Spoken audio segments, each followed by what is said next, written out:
ਸਤਿ ਸ਼੍ਰੀ ਅਕਾਲ, ਸਵਾਗਤ ਹੈ ਸਾਰੇ ਹੀ ਦਰਸ਼ਕਾਂ ਦਾ ਲਾਈਵ ਕੱਪੜ ਛਾਣ ਦਾ ਇੱਕ ਖਾਸ ਪ੍ਰੋਗਰਾਮ ਲੈ ਕੇ ਹਾਜ਼ਰ ਹੋਏ ਹਾਂ। ਅੱਜ ਦੇ ਪ੍ਰੋਗਰਾਮ ਦੇ ਵਿੱਚ ਖਾਸ ਤੌਰ ਤੇ ਉੱਤੇ ਚਰਚਾ ਜੋ ਰਹੇਗੀ ਕਿਸਾਨ ਜਥੇਬੰਦੀਆਂ ਦੇ ਵੱਲੋਂ ਅਹਿਮ ਐਲਾਨਾਂ ਦੀ ਝੜੀ ਲਾ ਦਿੱਤੀ ਗਈ ਹੈ। ਕਈ ਵੱਡੇ ਅਹਿਮ ਐਲਾਨ ਨੇ ਜੋ ਕਿਸਾਨ ਜਥੇਬੰਦੀਆਂ ਨੇ ਪ੍ਰੈਸ ਕਾਨਫਰੰਸ ਕਰਕੇ ਕੀਤੇ ਨੇ ਤੇ ਨਾਲ ਹੀ ਚਰਚਾਵਾਂ ਦੇ ਵਿੱਚ ਨੇ ਨਵਜੋਤ ਸਿੰਘ ਸਿੱਧੂ ਕਿ ਆਖਿਰਕਾਰ ਨਵਜੋਤ ਸਿੰਘ ਸਿੱਧੂ ਦਾ ਸਿਆਸੀ ਭਵਿੱਖ ਹੁਣ ਕੀ ਰਹੇਗਾ, ਕਿਉਂਕਿ ਹਰੀਸ਼ ਰਾਵਤ ਵੀ ਪੰਜਾਬ ਦੇ ਵਿੱਚੋਂ ਆ ਕੇ ਗਏ ਨੇ।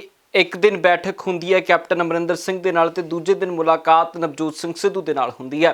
ਆਖਿਰਕਾਰ ਇਹਨਾਂ ਮੁਲਾਕਾਤਾਂ ਦੇ ਸਿੱਟੇ ਕੀ ਨਿਕਲੇ ਨੇ ਤੇ ਨਵਜੋਤ ਸਿੰਘ ਸਿੱਧੂ ਦਾ ਭਵਿੱਖ ਸਿਆਸੀ ਤੌਰ ਦੇ ਉੱਤੇ ਕੀ ਰਹੇਗਾ। ਅੱਜ ਦੇ ਪ੍ਰੋਗਰਾਮ ਦੇ ਵਿੱਚ ਇਹਨਾਂ ਵੱਡੀਆਂ ਘਟਨਾਵਾਂ ਦਾ ਕੱਪੜ ਛਾਣ ਕਰਾਂਗੇ ਤੇ ਗੱਲਬਾਤ ਹਰਿਆਣੇ ਦੇ ਵਿੱਚ ਜੋ ਪ੍ਰਸਤਾਵ ਲਿਆਂਦਾ ਗਿਆ ਸੀ ਉਸ ਦੇ ਵਿੱਚ ਕੀ ਕੁਝ ਵਾਪਰਿਆ ਹੈ, ਕਿਸ ਨੇ ਕਿਸਾਨਾਂ ਦੇ ਹੱਕ ਦੇ ਵਿੱਚ ਗੱਲ ਕੀਤੀ ਹੈ ਤੇ ਕਿਹਨਾਂ ਨੇ ਨਹੀਂ ਕੀਤੀ, ਉਹ ਵੀ ਇਸ ਪ੍ਰੋਗਰਾਮ ਦੇ ਵਿੱਚ ਚਰਚਾ ਰਹੇਗੀ। ਸਭ ਤੋਂ ਪਹਿਲਾਂ ਡੱਲਾ ਸਾਹਿਬ ਦਾ ਸਵਾਗਤ, ਫਿਰ ਇੱਕ ਇੱਕ ਕਰਕੇ ਚਰਚਾ ਦੇ ਵੱਲ ਵਧਾਂਗੇ। ਡੱਲਾ ਜੀ ਸਵਾਗਤ ਹੈ ਜੀ। ਬਹੁਤ ਬਹੁਤ ਧੰਨਵਾਦ ਜੀ। ਦੁਨੀਆ ਭਰ ਦੇ ਪੰਜਾਬੀਆਂ ਦਾ ਵੀ ਬਹੁਤ ਬਹੁਤ ਧੰਨਵਾਦ ਕਰਦੇ। ਡੱਲਾ ਜੀ, ਨਵਜੋਤ ਸਿੰਘ ਸਿੱਧੂ ਇੱਕ ਵਾਰ ਫਿਰ ਚਰਚਾਵਾਂ ਬਹੁਤ ਤੇਜ਼ ਨੇ ਕਿ ਆਖਿਰਕਾਰ ਨਵਜੋਤ ਸਿੰਘ ਸਿੱਧੂ ਦਾ ਹੁਣ ਸਿਆਸੀ ਭਵਿੱਖ ਕੀ ਹੈ, ਕਿਉਂਕਿ ਹਰੀਸ਼ ਰਾਵਤ ਦੀਆਂ ਚਰਚਾਵਾਂ ਸੀ ਕਿ ਉਹ ਪੰਜਾਬ ਆਉਣਗੇ ਤੇ ਪੰਜਾਬ ਆ ਕੇ ਜਿਹੜੇ ਅਹੁਦੇ ਬਣਦੇ ਨੇ ਜੋ ਸਿਆਸੀ ਤੌਰ ਦੇ ਉੱਤੇ ਇਨਸਾਫ ਦੀ ਜਿਹਨੂੰ ਗੱਲ ਕਰਦੇ ਹਾਂ, ਜੋ ਨਵਜੋਤ ਸਿੰਘ ਸਿੱਧੂ ਨਾਲ ਕਰਨਾ ਉਹ ਹਰੀਸ਼ ਰਾਵਤ ਕਰਕੇ ਜਾਣਗੇ। ਪਰ ਹਰੀਸ਼ ਰਾਵਤ ਆਏ, ਕੈਪਟਨ ਅਮਰਿੰਦਰ ਸਿੰਘ ਨਾਲ ਮੀਟਿੰਗ ਕੀਤੀ, ਉਸ ਤੋਂ ਅਗਲੇ ਦਿਨ ਨਵਜੋਤ ਸਿੰਘ ਸਿੱਧੂ ਨਾਲ ਮੀਟਿੰਗ ਕੀਤੀ ਤੇ ਚਲੇ ਗਏ। ਕੀ ਵੇਖ ਰਹੇ ਹੋ, ਕੀ ਸਿਆਸੀ ਭਵਿੱਖ ਹੈ ਨਵਜੋਤ ਸਿੰਘ ਸਿੱਧੂ? ਦੇਖੋ, ਮੈਨੂੰ ਇਹ ਲੱਗਦਾ ਹੈ ਕਿ ਕਾਂਗਰਸ ਇਸ ਵਕਤ ਦੋ ਤਰੀਕੇ ਨਾਲ ਕੰਮ ਕਰ ਰਹੀ ਹੈ। ਪਹਿਲਾ ਤਰੀਕਾ ਤਾਂ ਇਹ ਹੈ, ਕਾਂਗਰਸ ਦੀ ਹਾਈ ਕਮਾਂਡ ਨੂੰ ਪਤਾ ਹੈ ਕਿ ਨਵਜੋਤ ਸਿੰਘ ਸਿੱਧੂ ਤੋਂ ਬਿਨਾਂ ਪੰਜਾਬ ਦੇ ਵਿੱਚ ਕਾਂਗਰਸ ਦਾ ਜਿੱਤਣਾ ਔਖਾ ਹੈ। ਇੱਕ ਤਾਂ ਕਾਂਗਰਸ ਦੀ ਹਾਈ ਕਮਾਂਡ ਇਸ ਪ੍ਰੋਜੈਕਟ ਤੇ ਕੰਮ ਕਰ ਰਹੀ ਹੈ ਵੀ ਕਿਤੇ ਨਾ ਕਿਤੇ ਅਸੀਂ ਨਵਜੋਤ ਸਿੰਘ ਸਿੱਧੂ ਨੂੰ ਮਨਾ ਲਈਏ, ਸਮਝਾ ਲਈਏ ਔਰ ਨਵਜੋਤ ਸਿੰਘ ਸਿੱਧੂ ਸਾਡੇ ਮੁਤਾਬਕ ਕੰਮ ਕਰੇ। ਕਾਂਗਰਸ ਦੀ ਹਾਈ ਕਮਾਂਡ ਦੇ ਵਿੱਚ ਮੈਂ ਕੈਪਟਨ ਅਮਰਿੰਦਰ ਨੂੰ ਵੀ ਸ਼ਾਮਲ ਕਰਦਾ, ਕਿਉਂਕਿ ਕੈਪਟਨ ਅਮਰਿੰਦਰ ਕਾਂਗਰਸ ਦੇ ਪੁਰਾਣੇ ਲੀਡਰ ਨੇ, ਗਾਂਧੀ ਪਰਿਵਾਰ ਦੇ ਨਾਲ ਉਹਨਾਂ ਦਾ ਚੰਗਾ ਤਾਲੁਕਾਤ ਰਹੇ ਨੇ, ਰਾਜੀਵ ਗਾਂਧੀ ਦੇ ਤਾਂ ਦੋਸਤ ਰਹੇ ਨੇ ਕੈਪਟਨ ਅਮਰਿੰਦਰ ਸਿੰਘ। ਸੋ ਇਸ ਕਰਕੇ ਇੱਕ ਤਾਂ ਆਹ ਏਜੰਡਾ ਜਿਹਦੇ ਤੇ ਹਰੀਸ਼ ਰਾਵਤ ਕੰਮ ਕਰ ਰਹੇ ਨੇ। ਦੂਸਰਾ ਏਜੰਡਾ ਹੈ ਇੱਕ ਸਿਆਸੀ ਸਮਝੌਤੇ ਦਾ, ਜਿਹੜਾ ਮੈਨੂੰ ਲੱਗਦਾ ਕਾਫੀ ਹੱਦ ਤੱਕ ਹੋ ਚੁੱਕਿਆ। ਨਵਜੋਤ ਸਿੰਘ ਸਿੱਧੂ ਔਰ ਕੈਪਟਨ ਅਮਰਿੰਦਰ ਸਿੰਘ ਦੇ ਵਿਚਾਲੇ ਇੱਕ ਸਿਆਸੀ ਪੋਲੀਟੀਕਲ ਕੰਪਰੋਮਾਈਜ਼, ਜਿਹਦੇ ਨਾਲ ਵਿਨ-ਵਿਨ ਸਿਚੁਏਸ਼ਨ ਬਣੇ। ਮਤਲਬ ਕੈਪਟਨ ਅਮਰਿੰਦਰ ਸਿੰਘ ਦੀ ਵੀ ਜਿਹੜੀ ਇੱਜ਼ਤ ਬਰਕਰਾਰ ਰਹੇ, ਨਵਜੋਤ ਸਿੰਘ ਸਿੱਧੂ ਦੀ ਵੀ ਇੱਜ਼ਤ ਬਰਕਰਾਰ ਰਹੇ, ਕੈਪਟਨ ਅਮਰਿੰਦਰ ਵੀ ਆਪਣੇ ਹਿਸਾਬ ਨਾਲ ਕੰਮ ਕਰਦੇ ਰਹਿਣ, ਨਵਜੋਤ ਸਿੰਘ ਸਿੱਧੂ ਵੀ ਆਪਣੇ ਹਿਸਾਬ ਨਾਲ ਕੰਮ ਕਰਦੇ ਰਹਿਣ ਔਰ ਦੋਵਾਂ ਦੇ ਵਿੱਚ ਕਿਸੇ ਤਰ੍ਹਾਂ ਦਾ ਟਕਰਾਅ ਨਾ ਹੋਵੇ। ਔਰ ਅਗਲੀਆਂ ਚੋਣਾਂ ਨੇ ਜਿਹੜੀਆਂ, ਉਹ ਕਾਂਗਰਸ ਦਾ ਟੀਚਾ ਹੈ ਕਿ ਅਸੀਂ ਇਸ ਸਿਆਸੀ ਸਮਝੌਤੇ ਨਾਲ ਜਿੱਤ ਲਈਏ ਜੀ। ਹੁਣ ਇਹ ਸਿਆਸੀ ਸਮਝੌਤੇ ਦਾ ਐਲਾਨ ਨਹੀਂ ਹੋ ਰਿਹਾ ਗਗਨ, ਜਿਹੜੀ ਅਸਲ ਗੱਲ ਹੈ। ਸਿਆਸੀ ਸਮਝੌਤੇ ਦਾ ਐਲਾਨ ਕਿਉਂ ਨਹੀਂ ਹੋ ਰਿਹਾ? ਕਿਉਂਕਿ ਸਿਆਸੀ ਸਮਝੌਤੇ ਦੇ ਵਿੱਚ ਕਈ ਲੀਡਰਾਂ ਦੇ ਹਿੱਤ ਨੇ ਜਿਹੜੇ ਉਹ ਟਕਰਾ ਰਹੇ ਨੇ।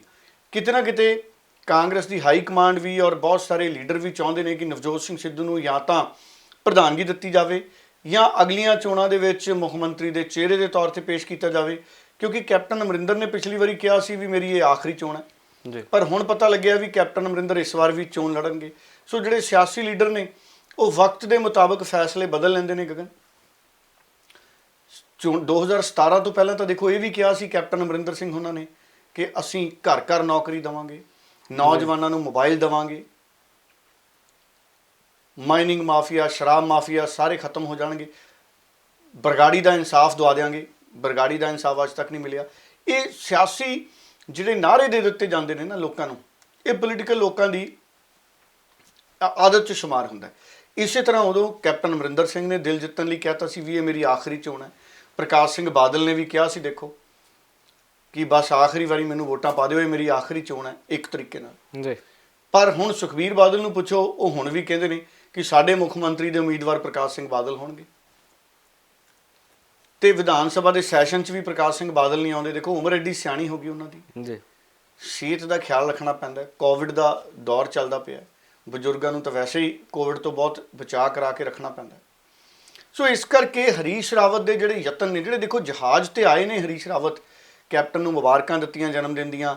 ਵਿਧਾਨ ਸਭਾ ਦਾ ਸੈਸ਼ਨ ਹੈ ਜਿਹੜਾ ਉਹ ਸਾਨੂੰ ਪਤਾ ਹੈ ਖਤਮ ਹੋ ਗਿਆ 10 ਤਰੀਕ ਨੂੰ ਜੀ, ਅਣਮਿੱਥੇ ਸਮੇਂ ਲਈ ਮੁਲਤਵੀ ਹੋ ਗਿਆ। 10 ਤਰੀਕ ਨੂੰ ਵਿਧਾਨ ਸਭਾ ਦਾ ਸੈਸ਼ਨ ਖਤਮ ਹੋ ਗਿਆ। ਅੱਜ ਸਿੱਧੂ ਨਾਲ ਵੀ ਮੁਲਾਕਾਤ ਕੀਤੀ, ਕੈਪਟਨ ਅਮਰਿੰਦਰ ਨਾਲ ਵੀ ਮੁਲਾਕਾਤ ਕੀਤੀ ਹਰੀਸ਼ ਰਾਵਤ ਨੇ। ਕਿਉਂ?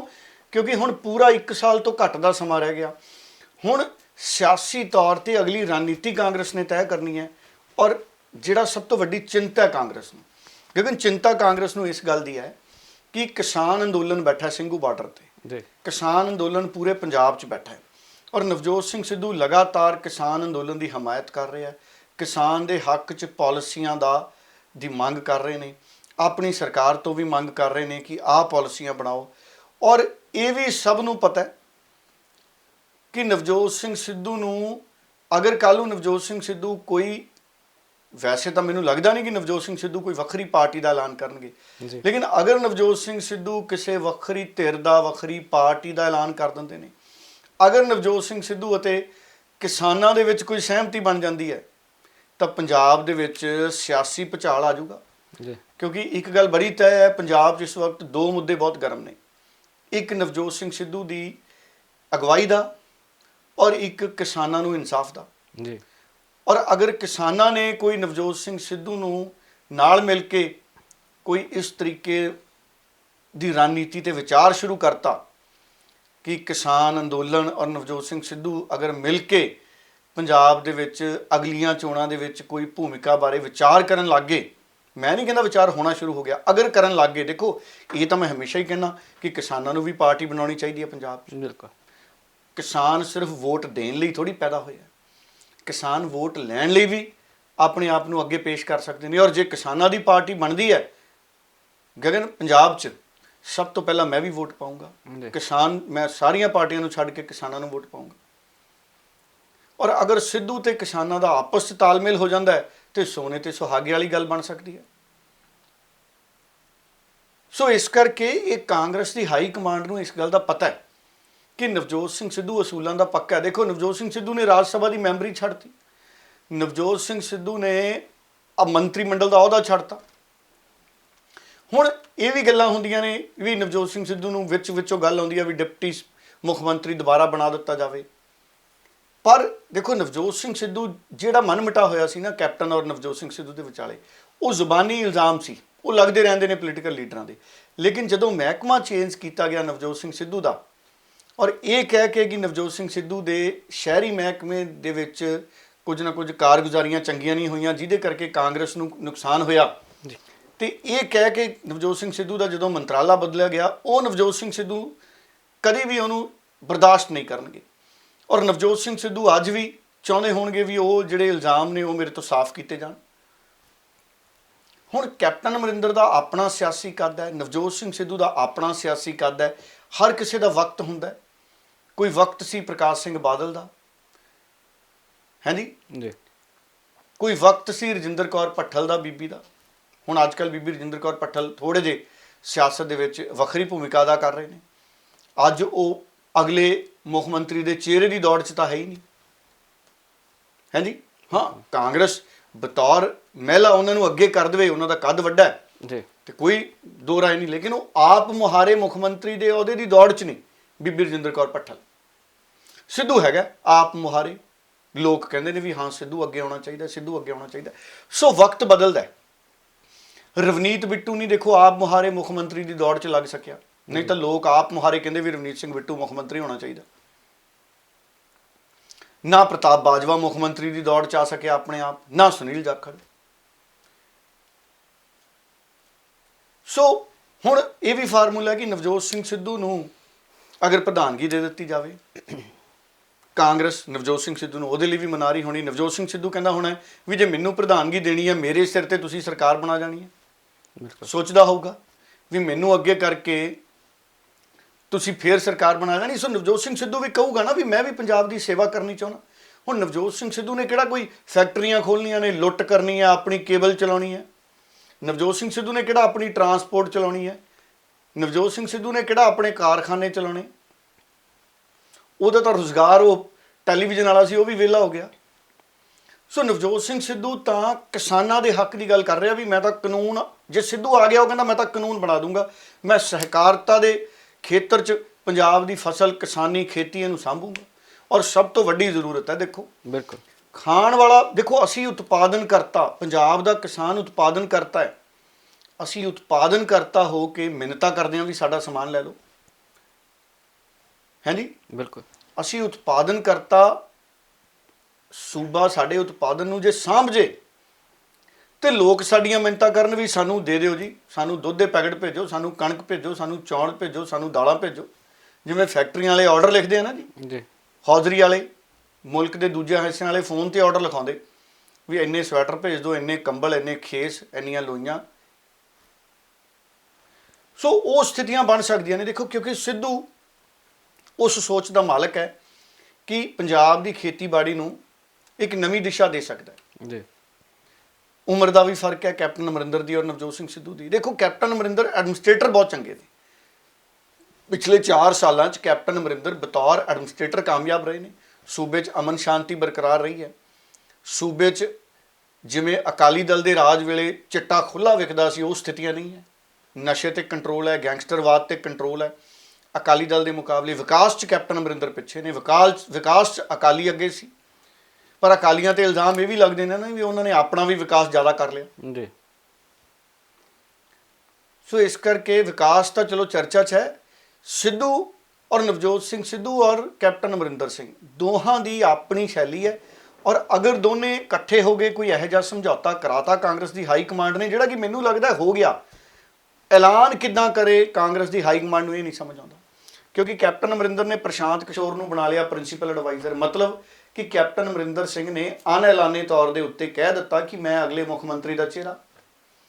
ਹੁਣ ਸਿੱਧੂ ਵੀ ਆਪ ਮੁਹਾਰੇ ਮੁੱਖ ਮੰਤਰੀ ਦਾ ਚਿਹਰਾ ਲੋਕਾਂ ਵੱਲੋਂ। ਲੋਕ ਸਿੱਧੂ ਨੂੰ ਵੀ ਮੁੱਖ ਮੰਤਰੀ ਦੇਖਣਾ ਚਾਹੁੰਦੇ ਨੇ।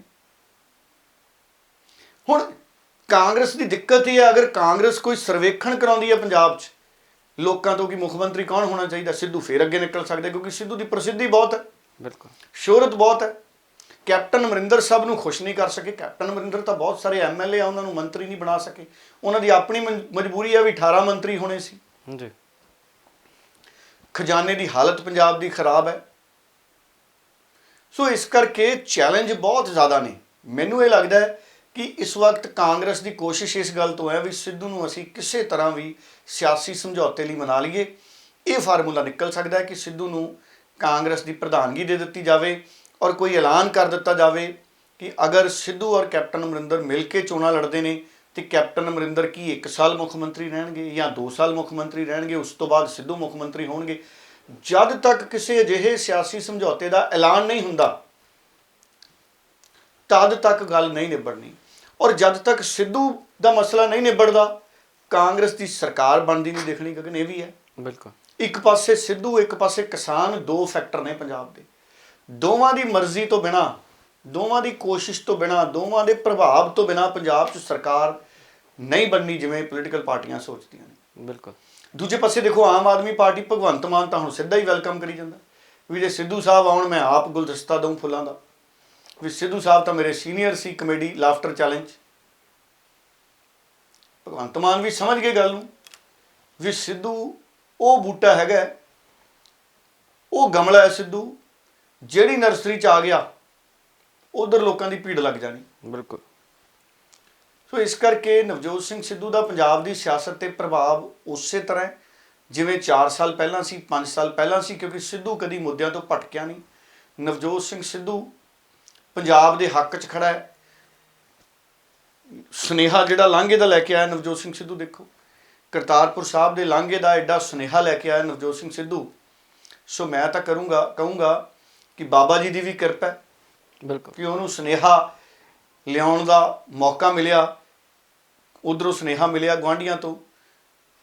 ਸਿੱਧੂ ਨੇ ਕਿਹਾ ਵੀ ਕਰਤਾਰਪੁਰ ਸਾਹਿਬ ਦਾ ਲਾਂਘਾ ਖੁੱਲ੍ਹ ਰਿਹਾ। ਔਰ ਤੁਸੀਂ ਦੇਖੋ ਕੋਵਿਡ ਨਾਲ ਦੁਨੀਆ ਖੁੱਲ੍ਹ ਗਈ, ਇੰਡੀਆ 'ਚ ਕਿੰਨਾ ਕੁਛ ਖੁੱਲ੍ਹ ਗਿਆ। ਬਿਲਕੁਲ। ਉਹ ਲਾਂਘਾ ਸਾਡਾ ਹਜੇ ਵੀ ਨਹੀਂ ਖੁੱਲ੍ਹਿਆ ਨਵੇਂ ਸਿਰੇ ਤੋਂ। ਸੋ ਉਸ ਪਾਸੇ ਵੀ ਸਰਕਾਰ ਨੂੰ ਸੋਚਣਾ ਚਾਹੀਦਾ, ਕੇਂਦਰ ਦੀ ਸਰਕਾਰ ਨੂੰ। ਹੁਣ ਤਾਂ ਸਾਵਧਾਨੀਆਂ ਨਾਲ ਹੋਰ ਕਿੰਨਾ ਕੁਝ ਖੁੱਲ੍ਹ ਗਿਆ ਹੈ ਗਗਨ। ਬਿਲਕੁਲ। ਸਿਨੇਮੇ ਹਾਲ ਤੱਕ ਖੁੱਲ੍ਹ ਗਏ। ਇੱਕ ਸੀਟ ਛੱਡ ਕੇ ਮੇਰੇ ਖਿਆਲ ਬੈਠਦੇ ਆ ਸਿਨੇਮੇ ਹਾਲਾਂ 'ਚ। ਮੈਂ ਤਾਂ ਗਿਆ ਨਹੀਂ, ਮੈਨੂੰ ਤਾਂ ਹੋ ਗਏ 19-20 ਸਾਲ ਹੋ ਗਏ ਫਿਲਮ ਦੇਖੀ ਸਿਨੇਮੇ 'ਚ। ਉਹ ਕਦੀ ਪਹਿਲਾਂ ਮਾੜਾ ਮੋਟਾ ਚਲੋ ਕਿਸੇ ਪ੍ਰੋਗਰਾਮ ਦੀ ਕਵਰੇਜ 'ਤੇ ਸਿਨੇਮੇ 'ਚ ਗਏ ਹੋਵਾਂਗੇ, ਫਿਲਮ ਦੀ ਕਵਰੇਜ 'ਤੇ ਕਿਸੇ 'ਤੇ ਪੁਰਾਣੇ ਸਮੇਂ 'ਚ। ਸਿੱਧੂ ਦੀ ਗੱਲ ਹੋ ਰਹੀ ਸੀ। ਦੇਖੋ ਇਸ ਕਰਕੇ ਦੇਖੋ ਮੈਂ ਵੀ ਕਈ ਵਾਰੀ ਨਾ ਗੱਲ ਕਰਨੀ ਪੈਂਦੀ ਹੈ। ਬਿਲਕੁਲ। ਇਸੇ ਤਰ੍ਹਾਂ ਕੋਈ ਵੇਲਾ ਸੁਖਪਾਲ ਖਹਿਰੇ ਦਾ ਸੀ। ਸੁਖਪਾਲ ਖਹਿਰਾ ਉਸ ਵੇਲੇ ਨੂੰ ਨਹੀਂ ਸਾਂਭ ਸਕਿਆ, ਸਿਮਰਜੀਤ ਬੈਂਸ ਨਹੀਂ ਸਾਂਭ ਸਕਿਆ ਵੇਲਾ। ਪੀਡੀਏ ਬਣਾਇਆ ਸੀ, ਬਿਲਕੁਲ ਬਾਈਆਂ ਕੋਈ ਹੋਰ ਲੈ ਗਿਆ, ਭਾਵੇਂ ਪਤਾ ਨਹੀਂ ਕਿੱਥੇ ਆ ਪੀਡੀਏ ਦੇ। ਜੇ ਅੱਜ ਪੀਡੀਏ ਖੜਾ ਹੁੰਦਾ,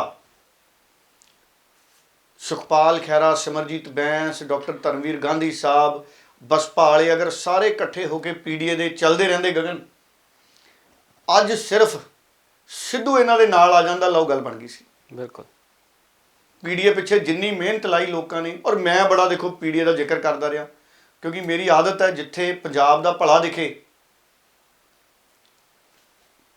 ਉੱਥੇ ਮੈਂ ਜ਼ਰੂਰ ਆਪਣੀ ਗੱਲ ਰੱਖਦਾ।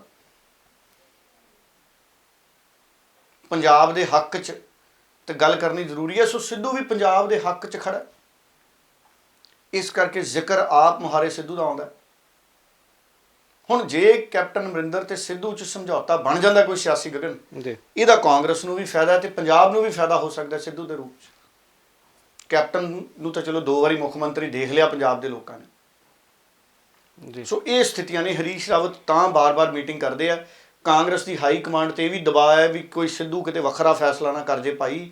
ਅਗਰ ਸਿੱਧੂ ਨੇ ਕੋਈ ਵੱਖਰਾ ਫੈਸਲਾ ਕਰਤਾ, ਦੇਖੋ ਸਿੱਧੂ ਦੀ ਤਾਕਤ ਇਹ ਹੈ, ਅਗਰ ਸਿੱਧੂ ਇੱਕ ਟਵੀਟ ਵੀ ਕਰਦੇ ਨਾਰਾਜ਼ਗੀ ਵਾਲਾ, ਸਿਆਸਤ ਹਿੱਲ ਜਾਣੀ ਪੰਜਾਬ ਦੀ। ਬਿਲਕੁਲ ਸਿੱਧੂ ਇੱਕ ਟਵੀਟ ਕਰਦੇ ਨਾ ਨਾਰਾਜ਼ਗੀ ਵਾਲਾ ਕਿ ਮੈਂ ਬਹੁਤ ਜਲਦ ਆਪਣੇ ਸਿਆਸੀ ਭਵਿੱਖ ਦਾ ਫੈਸਲਾ ਕਰਾਂਗਾ। ਸਿੱਧੂ ਇੰਨੀਆਂ 2 ਲਾਈਨਾਂ ਲਿਖਦੇ, ਮੈਂ ਬਹੁਤ ਜਲਦ ਆਪਣੇ ਸਿਆਸੀ ਭਵਿੱਖ ਦਾ ਫੈਸਲਾ ਕਰਾਂਗਾ, ਪੰਜਾਬ ਦੀ ਸਿਆਸਤ 'ਚ ਤਰਥੱਲੀ ਪੈ ਜਾਣੀ ਜੀ। ਬਿਲਕੁਲ ਹੈ ਜੀ। ਜਿਵੇਂ ਉਹ ਚੂਨਾ ਹੁੰਦਾ, ਪਤਾ ਨਹੀਂ ਕਲੀ ਹੁੰਦੀ, ਇੱਕ ਬੂੰਦ ਪਾਣੀ ਦੀ ਪਾਉਂਦੇ ਉਹ ਭਾਂਡੇ ਕਲੀ ਕਰਨ ਵਾਲੇ ਜੀ, ਉਹ ਕਿਵੇਂ ਚੰਗਿਆੜੇ ਭਾਫਾਂ ਨਿਕਲਣ ਲੱਗ ਜਾਂਦੀਆਂ ਨੇ। ਸੋ ਇਹੋ ਜਿਹੀ ਸਿਆਸੀ ਤਰਥੱਲੀ ਪੰਜਾਬ 'ਚ ਪੈਣੀ ਹੈ। ਅਸੀਂ ਛੋਟੇ ਹੁੰਦੇ ਜਦੋਂ ਕੋਈ ਕਲੀ ਕਰਨ ਵਾਲੇ ਆਉਂਦੇ ਸੀਗੇ ਭਾਂਡਿਆਂ ਨੂੰ, ਉਹ ਬੁਲਬੁਲੇ ਜਿਹੇ ਫੁੱਲਣੇ ਜੀ, ਤੇ ਅਸੀਂ ਸੋਚਦੇ ਸੀ ਸ਼ਾਇਦ ਕੋਈ ਜਾਦੂ ਹੈ, ਜਦ ਕਿ ਉਹ ਕੈਮੀਕਲ ਰਿਐਕਸ਼ਨ ਹੁੰਦਾ। ਅੱਜ ਕੱਲ੍ਹ ਵਿਦਿਆਰਥੀਆਂ ਨੂੰ ਪਤਾ ਲੱਗ ਗਿਆ, ਸਾਰਿਆਂ ਨੂੰ, ਸਾਨੂੰ ਬਹੁਤ ਲੇਟ ਪਤਾ ਲੱਗਿਆ, ਅਸੀਂ ਜਾਦੂ ਹੀ ਸਮਝਦੇ ਰਹੇ। ਉਹੀ ਸਥਿਤੀ ਹੈ ਨਵਜੋਤ ਸਿੰਘ ਸਿੱਧੂ ਦੀ ਜੀ। ਪੰਜਾਬ ਦੇ ਪ੍ਰਤੀ ਨਵਜੋਤ ਸਿੰਘ ਸਿੱਧੂ ਦੇ ਜਿਹੜੇ ਵਲਵਲੇ ਨੇ ਜੀ, ਜੋ ਸੋਚ ਹੈ, ਭਾਫਾਂ ਨਿਕਲਦੀਆਂ, ਜਜ਼ਬਾ ਤਾਂ ਹੈ ਨਾ ਪੰਜਾਬ ਲਈ ਕੁਝ ਕਰਨ ਦਾ। ਨਹੀਂ ਤਾਂ ਸਿੱਧੂ ਨੂੰ ਕੋਠੀ ਕਿਹੜਾ ਮਾੜੀ ਲੱਗਦੀ ਸੀ ਸਰਕਾਰੀ ਚੰਡੀਗੜ੍ਹ। ਬਿਲਕੁਲ ਮਹਿਕਮਾ ਹੀ ਬਦਲਿਆ ਸੀ ਨਾ ਸਿੱਧੂ ਦਾ। ਮੰਤਰੀ ਤਾਂ ਰਹਿੰਦਾ ਸਿੱਧੂ, ਸਲੂਟ ਵੱਜਦੇ ਵੱਡੇ ਵੱਡੇ ਅਫਸਰਾਂ ਦੇ, ਜਿਵੇਂ ਮੁੱਖ ਮੰਤਰੀ ਨੂੰ ਡੀਜੀਪੀ ਸਲੂਟ ਮਾਰਦਾ, ਬਿਲਕੁਲ ਮੰਤਰੀਆਂ ਨੂੰ ਸਲੂਟ ਵੱਜਦੇ ਆ ਐਸਐਸਪੀਆਂ ਦੇ। ਸੋ ਸਿੱਧੂ ਅਗਰ ਪੰਜਾਬ ਦੇ ਪ੍ਰਤੀ ਕੁਝ ਕਰਨ ਦਾ ਜਜ਼ਬਾ ਨਾ ਹੁੰਦਾ, ਉਹ ਸਿਆਸੀ ਅਣਖ ਨਾ ਹੁੰਦੀ, ਤੇ ਬਿਜਲੀ ਮੰਤਰੀ ਬਣਿਆ ਰਹਿੰਦਾ, ਭਾਵੇਂ ਕੁਝ ਕਰਦਾ ਨਾ ਕਰਦਾ, ਸਰਕਾਰੀ ਕੋਠੀ, ਮਾਲੀ ਸਰਕਾਰੀ ਭੱਤੇ, ਤਨਖਾਹਾਂ, ਗੱਡੀਆਂ, ਨੌਕਰ ਚਾਕਰ, ਪਰ ਅਗਲਾ ਸਮਾਨ ਬਣ ਕੇ ਘੰਟੇ 'ਚ ਅੰਮ੍ਰਿਤਸਰ ਮੁੜ ਗਿਆ। ਬਿਲਕੁਲ ਇਸੇ ਕਰਕੇ ਦੇਖੋ ਫਿਰ ਇਹੋ ਜਿਹੇ ਕਿਰਦਾਰ ਦੇ ਪਿੱਛੇ ਲੋਕ ਵੀ ਖੜਦੇ ਆ ਨਾ ਜੀ। ਇਸੇ ਕਰਕੇ ਤਾਂ ਲੋਕ ਆਪ ਆ ਸ਼ੋਅ ਦੇ ਥੱਲੇ ਹੀ ਲੋਕ ਲਿਖ ਲੈਣਾ। ਸਵੇਰ ਨੂੰ ਜਦੋਂ ਮੈਂ ਸੁੱਤਾ ਉੱਠ ਕੇ ਦੇਖਦਾ, ਸੌਂ ਤਾਂ ਮੈਂ ਜਾਂਦਾ, ਰਿਕਾਰਡਿੰਗ ਕਰਨ ਤੋਂ ਬਾਅਦ 3 ਵਜੇ ਸੌਂ ਜਾਂਦਾ ਮੈਂ, 3 ਸਾਢੇ 3। ਜਦੋਂ 8 ਵਜੇ ਨੂੰ ਜਾਗ ਖੁੱਲਦੀ ਹੈ, ਇਸ ਪ੍ਰੋਗਰਾਮ ਦੇ ਹੇਠਾਂ ਸਿੱਧੂ ਸਿੱਧੂ ਹੋਈ ਪਈ ਹੁੰਦੀ। ਬਿਲਕੁਲ ਲੋਕਾਂ ਦੀਆਂ ਭਾਵਨਾਵਾਂ ਨੇ, ਹਰ ਰੋਜ਼ ਨਵੇਂ ਲੋਕ ਹੁੰਦੇ। ਇਹ ਵੀ ਨਹੀਂ ਹੈਗਾ ਵੀ ਉਹੀ 150 ਨੇ ਜਿਹੜੇ ਰੋਜ਼ ਲਿਖਦੇ ਨੇ ਜੀ। ਹਰ ਰੋਜ਼ ਨਵੇਂ ਸਾਡੇ ਪੰਜਾਬੀ ਆਪਣੇ ਦਿਲ ਦੀ ਗੱਲ ਰੱਖਦੇ ਨੇ, ਭਾਵਨਾਵਾਂ ਰੱਖਦੇ ਨੇ। ਸੋ ਇਸ ਕਰਕੇ ਸਿੱਧੂ ਇਸ ਵਕਤ ਸਿਆਸਤ ਦਾ ਬਹੁਤ ਵੱਡਾ ਮੁੱਦਾ ਹੈ। ਔਰ ਵਿਧਾਨ ਸਭਾ ਦੇ ਸੈਸ਼ਨ 'ਚ ਸਿੱਧੂ ਨੇ ਜਿਹੜੀਆਂ ਗੱਲਾਂ ਬਾਹਰ ਆ ਕੇ ਕੀਤੀਆਂ, ਅਗਰ ਉਹ ਮਨਜ਼ੂਰ ਹੋ ਜਾਂਦੀਆਂ, ਦੇਖੋ ਮੈਨੂੰ ਆਸ ਸੀ ਕਿ ਕੇਰਲਾ ਦੀ ਤਰਜ਼ ਤੇ ਕੋਈ ਸਬਜ਼ੀਆਂ ਦੇ ਕਾਨੂੰਨ ਬਣ ਜਾਊਗਾ, MSP, ਮੈਨੂੰ ਬਹੁਤ ਆਸ ਸੀ, ਪਰ ਉਹ ਨਹੀਂ ਹੋ ਸਕੀ ਜੀ। ਸਿੱਧੂ ਦੇ ਹੱਥ ਹੁੰਦਾ ਤੇ ਬਣਾ ਦੇਣਾ ਸੀ ਉਹਨੇ, ਪਲਾਨ ਹੈਗਾ ਸਿੱਧੂ ਕੋਲੇ। ਬਿਲਕੁਲ। ਸੋ ਨਵਜੋਤ ਸਿੰਘ ਸਿੱਧੂ ਨੂੰ ਲੈ ਕੇ ਹੁਣ ਸਿਆਸਤ ਇੱਕ ਵਾਰ ਫਿਰ ਤੋਂ ਗਰਮਾਈ ਹੋਈ ਹੈ, ਕਿਉਂਕਿ ਜਦੋਂ ਤੋਂ ਸਿੱਧੂ ਦੀ ਤਾਕਤ ਵੀ ਦਿਖੀ ਜਾਂਦੀ। ਦੇਖੋ ਪ੍ਰਗਟ ਸਿੰਘ ਹੈ, ਉਹਨੇ ਬਹੁਤ ਉਭਾਰ ਲਿਆ ਸਿਆਸਤ 'ਚ। ਬਿਲਕੁਲ ਪ੍ਰਗਟ ਸਿੰਘ, ਦੇਖੋ ਜਿਹੜਾ ਵੀ ਵਿਅਕਤੀ ਪੰਜਾਬ ਦੇ ਹੱਕ ਲਈ ਖੜ ਜਾਊਗਾ, ਉਹ ਸਿਆਸਤ 'ਚ ਉਭਾਰ ਲੈ ਜਾਊਗਾ ਜੀ। ਖਹਿਰਾ ਬੈਂਸ ਇਹਨਾਂ ਨੇ ਕਿਉਂ ਉਭਾਰ ਲਿਆ? ਪਹਿਲਾਂ ਕਿਉਂਕਿ ਇਹ ਹੱਕ 'ਚ ਖੜ ਗਏ ਸੀ। ਖਹਿਰਾ ਬੈਂਸ ਹੁਣ ਵੀ ਹੱਕ 'ਚ ਖੜੇ ਨੇ, ਲੇਕਿਨ ਜਿਹੜੇ ਮੌਕੇ ਮਿਲੇ ਉਹਨਾਂ ਮੌਕਿਆਂ ਨੂੰ ਵਰਤ ਨਹੀਂ ਸਕੇ ਉਸ ਰੂਪ 'ਚ ਪੰਜਾਬ ਦੇ ਹੱਕ 'ਚ। ਬਿਲਕੁਲ। ਫਿਰ ਅਸਤੀਫਾ ਦੇ ਕੇ ਵਾਪਸ ਲੈ ਲਿਆ ਸੁਖਪਾਲ ਖਹਿਰੇ ਨੇ। ਸਿੱਧੂ ਨੇ ਲਿਆ ਕਦੀ? ਬਿਲਕੁਲ। ਮੈਂ ਉਹੀ ਗੱਲ ਕਹਿਣਾ, ਆ ਰੇਡ ਪਈ ਸੁਖਪਾਲ ਖਹਿਰਾ ਦੇ, ਮਨ ਬੜਾ ਦੁਖੀ ਹੋਇਆ। ਇਹੋ ਜਿਹਾ ਵਿਅਕਤੀ ਸੁਖਪਾਲ ਖਹਿਰਾ ਹੈ ਨਹੀਂ ਵੀ ਕੋਈ ਗਲਤ ਕੰਮ ਕਰੂਗਾ, ਪਰ ਅਸਤੀਫਾ ਦੇਣ ਤੋਂ ਬਾਅਦ ਵਾਪਸ ਲੈਣ ਦੀ ਕੀ ਲੋੜ ਸੀ? ਚਲੋ ਇਸ ਰੇਡ ਤੋਂ ਬਾਅਦ ਸੁਖਪਾਲ ਖਹਿਰਾ ਨੂੰ ਵੀ ਸਿਆਸੀ ਤੌਰ ਤੇ ਤਾਕਤ ਮਿਲੂ, ਬਿਲਕੁਲ ਕਿਉਂਕਿ ਲੋਕਾਂ ਨੂੰ ਭਰੋਸਾ ਹੁੰਦਾ ਵੀ ਭਾਈ ਸੁਖਪਾਲ ਖਹਿਰਾ ਤਾਂ 2 ਕਰੋੜ ਦਾ ਲਿਮਟ ਚੱਕੀ ਹੋਈ ਹੈ, ਦੋਸਤਾਂ ਤੋਂ, ਪਰਿਵਾਰਾਂ ਤੋਂ, ਰਿਸ਼ਤੇਦਾਰਾਂ ਤੋਂ ਪੈਸੇ ਲੈ ਲੈ ਕਰਜ਼ਾ ਮੋੜ ਰਿਹਾ। ਚਲੋ ਇੱਕ ਗੱਲ ਤਾਂ ਹੈ ਵੀ ਇਮਾਨਦਾਰ ਤਾਂ ਸੁਖਪਾਲ ਖਹਿਰਾ ਵੀ ਹੈ ਨਾ, ਬਿਲਕੁਲ ਇਮਾਨਦਾਰ ਤਾਂ ਸੁਖਪਾਲ ਖਹਿਰਾ ਵੀ ਹੈ। ਸਿਮਰਜੀਤ ਬੈਂਸ ਤੇ ਵੀ ਮੋਹਰ ਲੱਗੀ ਹੋਈ ਇਮਾਨਦਾਰੀ ਦੀ। ਜੀ ਆਪ ਵਾਲੇ ਤਾਂ ਚਲੋ ਹੈਗੇ ਹੀ ਆ ਇਮਾਨਦਾਰ, ਉਹ ਤਾਂ ਚਲੋ ਦੂਸਰਿਆਂ ਨੂੰ ਵੀ ਦਿੰਦੇ ਆ ਸਰਟੀਫਿਕੇਟ ਜੀ ਜ਼ੁਬਾਨੀ। ਬਿਲਕੁਲ। ਸੋ ਪੰਜਾਬ ਦੀ ਸਿਆਸਤ ਦੇ ਵਿੱਚ ਉਸ ਵਕਤ ਵੱਡੀ ਤਰਥੱਲੀ ਪੈਣੀ ਆ ਜਦੋਂ ਨਵਜੋਤ ਸਿੰਘ ਸਿੱਧੂ ਨੂੰ ਜਾਂ ਤਾਂ ਕੋਈ ਵੱਡਾ ਅਹੁਦਾ ਕਾਂਗਰਸ ਦੇ ਦਿੰਦੀ ਹੈ, ਜਾਂ ਫਿਰ ਨਵਜੋਤ ਸਿੰਘ ਸਿੱਧੂ ਕੋਈ ਵੱਖਰੇ ਤੌਰ ਦੇ ਉੱਤੇ ਟਵੀਟ ਦੇ ਜ਼ਰੀਏ ਫੈਸਲਾ ਕਰਦੇ ਨੇ, ਕਿਉਂਕਿ ਨਵਜੋਤ ਸਿੰਘ ਸਿੱਧੂ ਦੇ ਜ਼ਿਆਦਾ ਫੈਸਲੇ ਟਵੀਟ ਦੇ ਜ਼ਰੀਏ ਹੁੰਦੇ ਨੇ। ਕੱਲ ਵੀ ਜਦੋਂ ਨਵਜੋਤ ਸਿੰਘ ਸਿੱਧੂ ਦੀ ਐਲਾਨ ਟਵੀਟ ਦੇ ਜ਼ਰੀਏ ਹੁੰਦੇ ਨੇ ਜੀ। ਬਾਕੀ ਨਵਜੋਤ ਸਿੰਘ ਸਿੱਧੂ ਉਹ ਲੀਡਰ ਹੈ, ਅਗਰ ਉਹ 2 ਦਿਨ ਚੁੱਪ ਰਹਿ ਜੇ ਚੈਨਲਾਂ 'ਚ ਹੈਡਲਾਈਨਾਂ ਬਣ ਜਾਂਦੀਆਂ। ਬਿਲਕੁਲ ਇਹ ਜੀ ਡੱਲਾ ਸਾਹਿਬ, ਇਹ ਜੀ ਕੱਲ ਟਵੀਟ ਜਦੋਂ ਹਰੀਸ਼ ਰਾਵਤ ਦੇ ਨਾਲ ਬੈਠਕ ਹੋਈ, ਸਿੱਧੂ ਨੂੰ ਤਾਂ ਬੁਖਾਰ ਹੋਣ ਦਾ ਪਤਾ ਲੱਗ ਜੇ ਅਖਬਾਰਾਂ ਨੇ ਹੈਡਲਾਈਨਾਂ ਲਾ ਦੇਣੀਆਂ। ਬਿਲਕੁਲ ਇਹ ਜੀ ਹੋ ਟਵੀਟ ਗਿਆ ਨਵਜੋਤ ਸਿੰਘ ਸਿੱਧੂ ਨੂੰ। ਕੁਝ ਅਜਿਹਾ ਟਵੀਟ ਨਵਜੋਤ ਸਿੰਘ ਸਿੱਧੂ ਨੇ ਕੱਲ ਵੀ ਹਰੀਸ਼ ਰਾਵਤ ਦੇ ਨਾਲ ਮੁਲਾਕਾਤ ਤੋਂ ਪਹਿਲਾਂ ਕੀਤਾ ਸੀ। ਕਹਿੰਦੇ ਕਿ शोर मचाने से सुर्खियां नहीं मिलती, कर मैं ऐसे करूं कि खामोशी भी खबर बन जाए। सो नवजोत सिंह सिद्धू ने अजिहा ਚੁੱਪ ਵੇਖਦਾ ਸਿੱਧੂ ਦਾ ਤਾਂ ਚੁੱਪ ਵੇਖਦਾ। ਸੋ ਸਿਆਸਤ ਹੁਣ ਜਿਹੜੀ ਸਿੱਧੂ ਦੇ ਆਲੇ ਦੁਆਲੇ ਵੀ ਹੈ ਤੇ ਕਿਸਾਨੀ ਅੰਦੋਲਨ ਦੇ ਆਲੇ ਦੁਆਲੇ ਵੀ, ਆਉਣ ਵਾਲੇ ਦਿਨਾਂ ਦੇ ਵਿੱਚ ਇਹ ਸਾਰੀ ਸਿਆਸਤ ਦਾ ਭਵਿੱਖ ਕਿਤੇ ਨਾ ਕਿਤੇ ਸਾਫ਼ ਹੋ ਜਾਏਗਾ, ਕਿਉਂਕਿ ਬਹੁਤ ਘੱਟ ਸਮਾਂ ਪੰਜਾਬ ਦੀਆਂ ਵਿਧਾਨ ਸਭਾ ਚੋਣਾਂ ਦੇ ਵਿੱਚ ਰਹਿ ਗਿਆ ਤੇ ਉਹਨਾਂ ਚੋਣਾਂ ਨੂੰ ਵੀ ਕੈਸ਼ ਸਾਰੀਆਂ ਸਿਆਸੀ ਧਿਰਾਂ ਨੇ ਕਰਨਾ। ਸੋ ਕਿਤੇ ਨਾ ਕਿਤੇ ਭਗਵੰਤ ਮਾਨ ਦਾ ਬਿਆਨ ਵੀ ਉਸੇ ਸਿਆਸਤ ਤੋਂ ਪ੍ਰਭਾਵਿਤ ਵੀ ਨਜ਼ਰ ਆ ਰਿਹਾ ਸੀ। ਸੋ ਡੱਲਾ ਸਾਹਿਬ, ਇਸ ਦੇ ਨਾਲ ਹੀ ਕਿਸਾਨੀ ਅੰਦੋਲਨ ਦੇ ਵੱਲ ਵਧਾਂਗੇ। ਕਿਸਾਨਾਂ ਨੇ ਫੈਸਲੇ ਕਰ ਦਿੱਤੇ ਨੇ, ਕਈ ਐਲਾਨ ਕੀਤੇ ਨੇ। 15 ਤਰੀਕ ਤੋਂ ਲੈ ਕੇ 26 ਤਰੀਕ ਤੱਕ ਦੇ ਐਲਾਨ ਨੇ। ਉਹ ਐਲਾਨ ਮੈਂ ਕਹਾਂਗਾ ਕਿ ਜ਼ਰੂਰ ਆਪਾਂ ਦੱਸ ਦਈਏ ਕਿ ਕਿਹੜੇ ਐਲਾਨ ਜਿਹੜੇ ਕਿਸਾਨਾਂ ਦੇ ਵੱਲੋਂ ਕੀਤੇ ਗਏ ਨੇ। 15 ਮਾਰਚ ਦਾ ਤਾਂ ਤੁਸੀਂ ਮੈਂ ਹੀ ਦੱਸ ਦਿੰਦਾ। 15 ਮਾਰਚ ਨੂੰ ਤਾਂ ਪੈਟਰੋਲ ਅਤੇ ਡੀਜ਼ਲ ਦੀਆਂ ਕੀਮਤਾਂ ਦੇ ਖਿਲਾਫ ਸੰਯੁਕਤ ਕਿਸਾਨ ਮੋਰਚੇ ਵੱਲੋਂ ਬਹੁਤ ਵੱਡਾ ਅੰਦੋਲਨ ਕੀਤਾ ਜਾਣਾ ਹੈ ਜੀ। ਔਰ ਇਹਦੇ ਨਾਲ ਹੀ ਜਿਹੜਾ ਸੰਯੁਕਤ ਮੋਰਚਾ ਹੈ ਉਹਨਾਂ ਦੇ ਨਾਲ ਕਈ ਟ੍ਰੇਡ ਯੂਨੀਅਨਾਂ ਆ ਰਹੀਆਂ ਨੇ ਜੀ। ਕਿਸਾਨ ਅੰਦੋਲਨ ਦੇ ਨਾਲ ਜਨ ਅੰਦੋਲਨ ਦੇ ਰੂਪ 'ਚ ਹੋਰ ਇਹਨੂੰ ਅੱਗੇ ਵਧਾਉਣ ਦੇ ਲਈ ਟ੍ਰੇਡ ਯੂਨੀਅਨ, ਟਰਾਂਸਪੋਰਟਰ ਇਹ ਇਕੱਠੇ ਹੋ ਰਹੇ ਨੇ ਔਰ 26 ਮਾਰਚ ਨੂੰ ਭਾਰਤ ਬੰਦ ਦਾ ਸੱਦਾ ਜੀ। ਸੋ 26 ਮਾਰਚ ਨੂੰ ਜਿਹੜੇ ਬੁਲਾਰੇ ਸੀ, ਪ੍ਰੈਸ ਕਾਨਫਰੰਸ ਕੀਤੀ ਹੈ ਕਿਸਾਨ ਮੋਰਚੇ ਨੇ, ਉਹ ਕਹਿੰਦੇ ਵੀ 26 ਮਾਰਚ ਦਾ ਬੰਦ ਅਸੀਂ ਇੰਨਾ ਪ੍ਰਭਾਵੀ ਕਰਾਂਗੇ ਕਿ ਸਾਰਾ ਦਿਨ ਅਸੀਂ ਬੰਦ ਰੱਖਾਂਗੇ ਜੀ। ਸੁੱਖ ਸ਼ਾਂਤੀ ਰੱਖੇ ਰੱਬ ਵੀ ਔਰ ਸ਼ਾਂਤੀ ਨਾਲੇ ਬੰਦ ਨਿਬੜ ਜੇ। ਔਰ ਇੱਕ ਕਿਸਾਨ ਕਹਿੰਦੇ ਇਹਦੇ ਲਈ ਅਸੀਂ ਤਿਆਰੀ ਕਰ ਰਹੇ ਹਾਂ। 23 ਮਾਰਚ ਨੂੰ ਸ਼ਹੀਦ ਆਜ਼ਮ ਭਗਤ ਸਿੰਘ ਦਾ ਸ਼ਹੀਦੀ ਦਿਹਾੜਾ। ਸੋ ਦਿੱਲੀ ਦੇ ਬਾਰਡਰਾਂ ਤੇ ਸ਼ਹੀਦ ਭਗਤ ਸਿੰਘ ਦਾ ਸ਼ਹੀਦੀ ਦਿਹਾੜਾ ਇਸ ਵਕਤ ਮਨਾਇਆ ਜਾਣਾ ਇਸ ਵਾਰ ਜੀ। ਸੋ 23 ਮਾਰਚ ਨੂੰ ਤਾਂ ਦੇਖੋ ਬਸੰਤੀ ਰੰਗ ਦੀਆਂ ਪੱਗਾਂ ਔਰ ਸ਼ਹੀਦ ਭਗਤ ਸਿੰਘ ਦੀ ਕੁਰਬਾਨੀ ਨੂੰ, ਇਕੱਲੇ ਭਗਤ ਸਿੰਘ ਨਹੀਂ, ਸੁਖਦੇਵ ਵੀ ਨੇ, ਸਾਡੇ ਰਾਜਗੁਰੂ ਵੀ ਨੇ ਨਾਲ, ਇਹਨਾਂ ਸਾਰਿਆਂ ਦੀ ਕੁਰਬਾਨੀ ਨੂੰ ਯਾਦ ਕਰਦੇ ਹੋਏ ਪੂਰੇ ਮੁਲਕ ਦੇ ਵਿੱਚ ਇਹਨਾਂ ਦਾ ਨਾਮ ਗੂੰਜਣਾ ਜੀ। ਸੋ ਇਹਨਾਂ ਦੇ ਨਾਲ ਹੀ ਹੋਰ ਸਾਰੇ ਸ਼ਹੀਦਾਂ ਦੀ ਯਾਦ ਤਾਜ਼ਾ ਹੋ ਜਾਂਦੀ ਹੈ। ਚੰਦਰ ਸ਼ੇਖਰ ਆਜ਼ਾਦ, ਊਧਮ ਸਿੰਘ, ਕਰਤਾਰ ਸਿੰਘ ਸਰਾਭਾ, ਲਾਲਾ ਲਾਜਪਤ ਰਾਏ, ਪੰਜਾਬ ਕੇਸਰੀ ਜੀ, ਸਾਡੇ ਗਦਰੀ ਬਾਬੇ, ਮੱਥਾ ਟੇਕਦੇ ਆ ਉਹਨਾਂ ਨੂੰ ਵੀ। ਸਾਰਿਆਂ ਦੀਆਂ ਯਾਦਾਂ ਹੀ ਤਾਜ਼ਾ ਹੋ ਜਾਂਦੀਆਂ ਨੇ ਸ਼ਹੀਦ ਭਗਤ ਸਿੰਘ ਦੇ ਨਾਲ ਹੀ, ਕਿਉਂਕਿ ਗਦਰੀ ਬਾਬਿਆਂ ਦਾ ਬੱਚਾ ਸੀ ਸ਼ਹੀਦ ਭਗਤ ਸਿੰਘ ਦਾ। ਬਿਲਕੁਲ। ਸੋ ਜੇ ਅੱਜ ਇਹ ਦੁਨੀਆ 'ਚ ਹੁੰਦੇ ਸ਼ਹੀਦ ਭਗਤ ਸਿੰਘ ਹੋਣੀ ਤਾਂ ਦੇਖੋ ਕਿੱਡੀ ਵੱਡੀ ਗੱਲ ਹੋਣੀ ਸੀ। ਬਿਲਕੁਲ। ਪਰ ਕੁਦਰਤ ਨੇ ਹਰੇਕ ਦੀ ਜਿਹੜੀ ਉਮਰ ਸੀਮਾ ਤੈਅ ਕੀਤੀ ਹੋਈ ਹੈ। ਜੀ। ਸੋ ਪਰ ਉਹ ਆਜ਼ਾਦੀ ਦਾ ਨਿੱਘ ਨਹੀਂ ਮਾਣ ਸਕੇ। ਅਗਰ ਆਜ਼ਾਦੀ ਦਾ ਨਿੱਘ ਮਾਣ ਸਕਦੇ ਤੇ ਕਿੰਨੀਆਂ ਖੁਸ਼ੀਆਂ ਹੋਣੀਆਂ ਸੀ। ਬਿਲਕੁਲ। ਜਿਹੜੇ ਆਜ਼ਾਦੀ ਦਾ ਨਿੱਘ ਮਾਣਗੇ ਉਹਨਾਂ ਦੀ ਤਾਂ ਜ਼ਿੰਦਗੀ ਸਫਲ ਹੀ ਸਫਲ ਹੈ। ਆਜ਼ਾਦ ਮੁਲਕ ਦੇਖ ਗਏ ਉਹ। ਸੋ ਹੁਣ 23 ਮਾਰਚ ਨੂੰ ਸ਼ਹੀਦੀ ਦਿਹਾੜਾ ਵੀ ਮਨਾਇਆ ਜਾਣਾ ਸ਼ਹੀਦ ਭਗਤ ਸਿੰਘ ਦਾ ਪੂਰੇ ਮੁਲਕ 'ਚ, ਔਰ ਕਿਸਾਨ ਅੰਦੋਲਨ ਵੀ ਮਨਾਊਗਾ, ਸਰਕਾਰ ਵੱਲੋਂ ਵੀ ਮਨਾਇਆ ਜਾਣਾ, ਸਾਰੇ ਮਨਾਉਣਗੇ। ਸ਼ਹੀਦ ਭਗਤ ਸਿੰਘ ਤਾਂ ਸਾਰਿਆਂ ਦਾ ਸਾਂਝਾ ਸੀ ਜੀ। ਸੋ 19 ਮਾਰਚ ਨੂੰ ਜਿਹੜਾ ਹੈਗਾ ਮੁਜ਼ਾਹਰਾ ਕੀਤਾ ਜਾਣਾ ਹੈ ਪੂਰੇ ਮੁਲਕ 'ਚ। ਬਿਲਕੁਲ।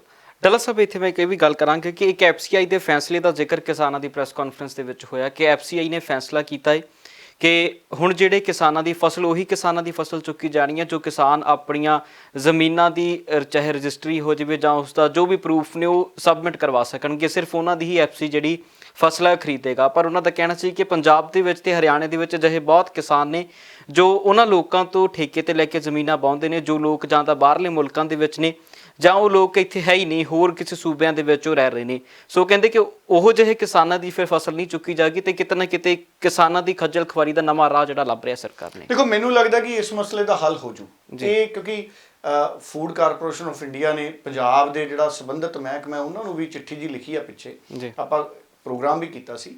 FCI ਨੇ ਕਿਹਾ ਵੀ ਸਾਨੂੰ ਸਾਰੇ ਰਿਕਾਰਡ ਦੇ ਦਿਓ, ਜ਼ਮੀਨ ਕਿਹਨਾਂ ਦੇ ਨਾਂ ਬੋਲਦੀ ਹੈ, ਕਿਸਾਨਾਂ ਦੇ ਨਾਂ ਦੇ ਦਿਓ, ਲੈਂਡ ਰਿਕਾਰਡ ਵੈਰੀਫਾਈ ਕਰਨਗੇ ਔਰ ਫਿਰ ਸਿੱਧੇ ਖਾਤਿਆਂ 'ਚ ਪੈਸੇ ਉਹਨਾਂ ਨੇ ਟ੍ਰਾਂਸਫਰ ਕਰਨੇ ਆ। ਪਰ ਇੱਥੇ ਇੱਕ ਤਕਨੀਕੀ ਪ੍ਰੋਬਲਮ ਇਹ ਹੈ ਕਿ ਸਾਡੇ ਬਹੁਤ ਸਾਰੇ ਲੋਕ ਨੇ ਜਿਹੜੇ ਪੰਜਾਬ ਤੋਂ ਬਾਹਰ ਨੇ, ਮੁਲਕ ਦੀ ਤਰੱਕੀ ਲਈ ਬਾਹਰ ਬੈਠ ਕੇ ਹਿੱਸਾ ਪਾ ਰਹੇ ਨੇ, ਉਹਨਾਂ ਦੀਆਂ ਜ਼ਮੀਨਾਂ ਅੱਗੇ ਠੇਕੇ ਤੇ ਨੇ, ਕੰਟਰੈਕਟ ਤੇ ਨੇ। ਦੇਖੋ, ਜਦੋਂ ਕੰਟਰੈਕਟ ਫਾਰਮਿੰਗ ਖੇਤੀਬਾੜੀ ਚ ਅਲਾਉਡ ਹੈ, ਇਹ ਵੀ ਤਾਂ ਖੇਤੀਬਾੜੀ ਹੈ, ਬਿਲਕੁਲ। ਠੇਕੇ ਤੇ ਜ਼ਮੀਨ ਦਾ ਮਤਲਬ ਕੰਟਰੈਕਟ ਹੀ ਹੋ ਗਿਆ ਜੀ।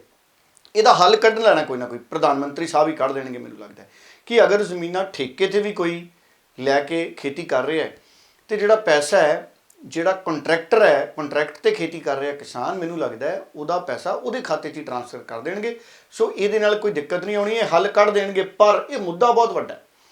ਅਗਰ ਫੂਡ ਕਾਰਪੋਰੇਸ਼ਨ ਆਫ ਇੰਡੀਆ ਇਹਨੂੰ ਨਾ ਹੱਲ ਕਰ ਸਕੀ, ਦੇਸ਼ ਦੇ ਪ੍ਰਧਾਨ ਮੰਤਰੀ ਤੇ ਤਾਂ ਅਸੀਂ ਭਰੋਸਾ ਕਰ ਸਕਦੇ ਹਾਂ ਕਿ ਉਹ ਫੂਡ ਕਾਰਪੋਰੇਸ਼ਨ ਆਫ ਇੰਡੀਆ ਦੇ ਇਸ ਫੈਸਲੇ ਨੂੰ ਲਾਗੂ ਨਹੀਂ ਹੋਣ ਦੇਣਗੇ, ਕਿਉਂਕਿ ਬਹੁਤ ਸਾਰੇ ਸਾਡੇ ਕਿਸਾਨ ਨੇ ਜਿਹੜੇ ਜ਼ਮੀਨਾਂ ਠੇਕੇ ਤੇ ਲੈ ਕੇ ਖੇਤੀ ਕਰਦੇ ਨੇ ਜੀ। ਕਈਆਂ ਦੇ ਨਾਂ ਤੇ ਜ਼ਮੀਨ ਹੈ ਨਹੀਂ ਪਰ ਖੇਤੀ ਕੋਈ ਹੋਰ ਕਰ ਰਿਹਾ। ਕਈ ਸਾਡੇ NRI ਭਰਾ ਬਾਹਰ ਬੈਠੇ ਨੇ ਤੇ ਖੇਤੀ ਉਹਨਾਂ ਦੇ ਰਿਸ਼ਤੇਦਾਰ ਜਾਂ ਦੋਸਤ ਜਾਂ ਪਰਿਵਾਰਕ ਮੈਂਬਰ ਕਰ ਰਹੇ ਨੇ। ਸੋ ਉਹ ਤਾਂ ਬਾਹਰ ਬੈਠੇ ਨੇ, ਫਾਰਮਰ ਤਾਂ ਜਿਹੜਾ ਖੇਤੀ ਕਰ ਰਿਹਾ ਉਹੀ ਹੈ ਇਸ ਵਕਤ। ਉਹਨੂੰ ਜ਼ਮੀਨ ਪੈਸਾ ਕਿਵੇਂ ਆਵੇ ਫਸਲ ਦਾ, ਇਹਦਾ ਕੋਈ ਨਾ ਕੋਈ ਹੱਲ ਦੇਖੋ ਸਰਕਾਰ ਤਾਂ ਕੱਢ ਦੂਗੀ ਜੀ। ਪਰ ਫੂਡ ਕਾਰਪੋਰੇਸ਼ਨ ਆਫ ਇੰਡੀਆ ਤੇ ਮੈਨੂੰ ਉਹਦਾ ਭਰੋਸਾ ਨਹੀਂ। ਅਗਰ FCI ਐਡੀ ਕਾਮਯਾਬ ਹੁੰਦੀ, ਐਡੀ ਸਿਆਣੀ ਹੁੰਦੀ FCI, ਅੱਜ ਇੰਨੇ ਘਾਟੇ 'ਚ ਹੁੰਦੀ ਜੀ। ਫੂਡ ਕਾਰਪੋਰੇਸ਼ਨ ਆਫ ਇੰਡੀਆ ਕਣਕ ਦਾ, ਝੋਨੇ ਦਾ ਕੰਮ ਕਰਨ ਵਾਲੀ ਏਜੰਸੀ ਘਾਟੇ 'ਚ ਚਲੀ ਜਾਵੇ, ਉਹ ਕਿਵੇਂ ਹੋ ਸਕਦਾ ਜੀ? ਸੋਨੇ ਦਾ ਕੰਮ ਕਰਦੀ ਹੈ, ਸੋਨਾ ਹੈ, ਕਣਕ ਤੇ ਝੋਨਾ ਸੋਨਾ ਹੈ, ਔਰ ਉਹ ਸੋਨਾ ਜਿਹੜਾ ਐਡੇ ਘੱਟ ਮੁੱਲ 'ਚ ਮਿਲ ਰਿਹਾ ਤੇ ਫਿਰ ਵੀ FCI ਘਾਟੇ 'ਚ। ਸੋ ਉਹ ਪ੍ਰਬੰਧ ਮਾੜਾ FCI ਦਾ।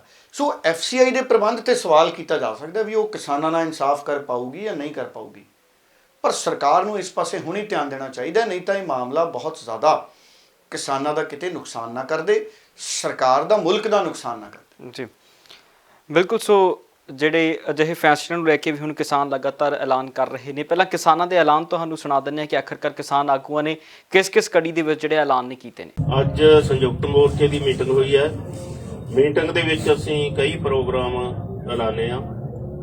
ਸਭ ਤੋਂ ਪਹਿਲਾਂ 15 ਮਾਰਚ ਨੂੰ ਡੀਜ਼ਲ, ਪੈਟਰੋਲ, ਗੈਸ ਜਿਹੜੀ ਅਸਮਾਨਾਂ ਨੂੰ ਛੂਹ ਰਹੀ ਹੈ, ਆਮ ਲੋਕਾਂ ਦੀ ਪਹੁੰਚ ਤੋਂ ਬਾਹਰ ਹੁੰਦਾ ਜਾ ਰਿਹਾ, ਇਹਨਾਂ ਦੇ ਵਿਰੋਧ ਦੇ ਵਿੱਚ ਨਾਲ ਕਾਰਪੋਰੇਟ ਤੇ ਨਿੱਜੀਕਰਨ ਵਿਰੋਧੀ ਦਿਨ, ਖਾਸ ਕਰਕੇ ਜਿਹੜਾ ਰੇਲਵੇ ਦਾ ਨਿੱਜੀਕਰਨ ਹੋ ਰਿਹਾ ਹੈ, ਉਹ ਟ੍ਰੇਡ ਯੂਨੀਅਨਾਂ ਦੇ ਨਾਲ ਜਿਹੜੀਆਂ ਰੇਲਵੇ ਦੀਆਂ, ਉਹਨਾਂ ਨਾਲ ਮਿਲ ਕੇ ਅਸੀਂ ਉਹਨਾਂ ਦੀ ਪੂਰੀ ਸਪੋਰਟ ਕਰ ਰਹੇ ਹਾਂ। ਸਾਂਝਾ ਪ੍ਰੋਗਰਾਮ ਇਹ 15 ਤਰੀਕ ਨੂੰ ਅਸੀਂ ਕਰ ਰਹੇ ਹਾਂ। ਸਾਰੇ ਜਿਹੜੇ ਰੇਲਵੇ ਵਾਲੇ ਆ ਤੇ ਨਾਲ ਜਿਹੜੇ ਸਾਡੇ ਸੰਯੁਕਤ ਮੋਰਚੇ ਵਾਲੇ ਕਿਸਾਨ ਹੋਣਗੇ, ਉਹ ਰੇਲਵੇ ਸਟੇਸ਼ਨਾਂ ਤੇ ਜਾ ਕੇ ਉਹਨਾਂ ਨੂੰ ਬਣਾਇਆ ਹੋਇਆ ਵਿਰੋਧ ਕਰਨ ਦਾ, ਤੇ ਨਾਲ ਅਸੀਂ ਜਿਹੜੇ ਮੰਗ ਪੱਤਰ ਜਿੱਥੇ SDM ਨੂੰ ਦਿੱਤਾ ਜਾਂਦਾ SDM ਨੂੰ, ਤੇ ਜਿੱਥੇ DC ਨੂੰ ਦਿੱਤਾ ਜਾਂਦਾ DC ਨੂੰ, ਤੇ ਬਾਕੀ ਜੋ ਮੋਰਚੇ ਪੰਜਾਬ ਦੇ ਵਿੱਚ ਚੱਲ ਰਹੇ ਆ ਉਹਨਾਂ ਮੋਰਚਿਆਂ ਤੇ ਵੀ ਇਹ ਜਿਹੜਾ 15 ਮਾਰਚ ਹੈ, ਡੀਜ਼ਲ, ਗੈਸ, ਪੈਟਰੋਲ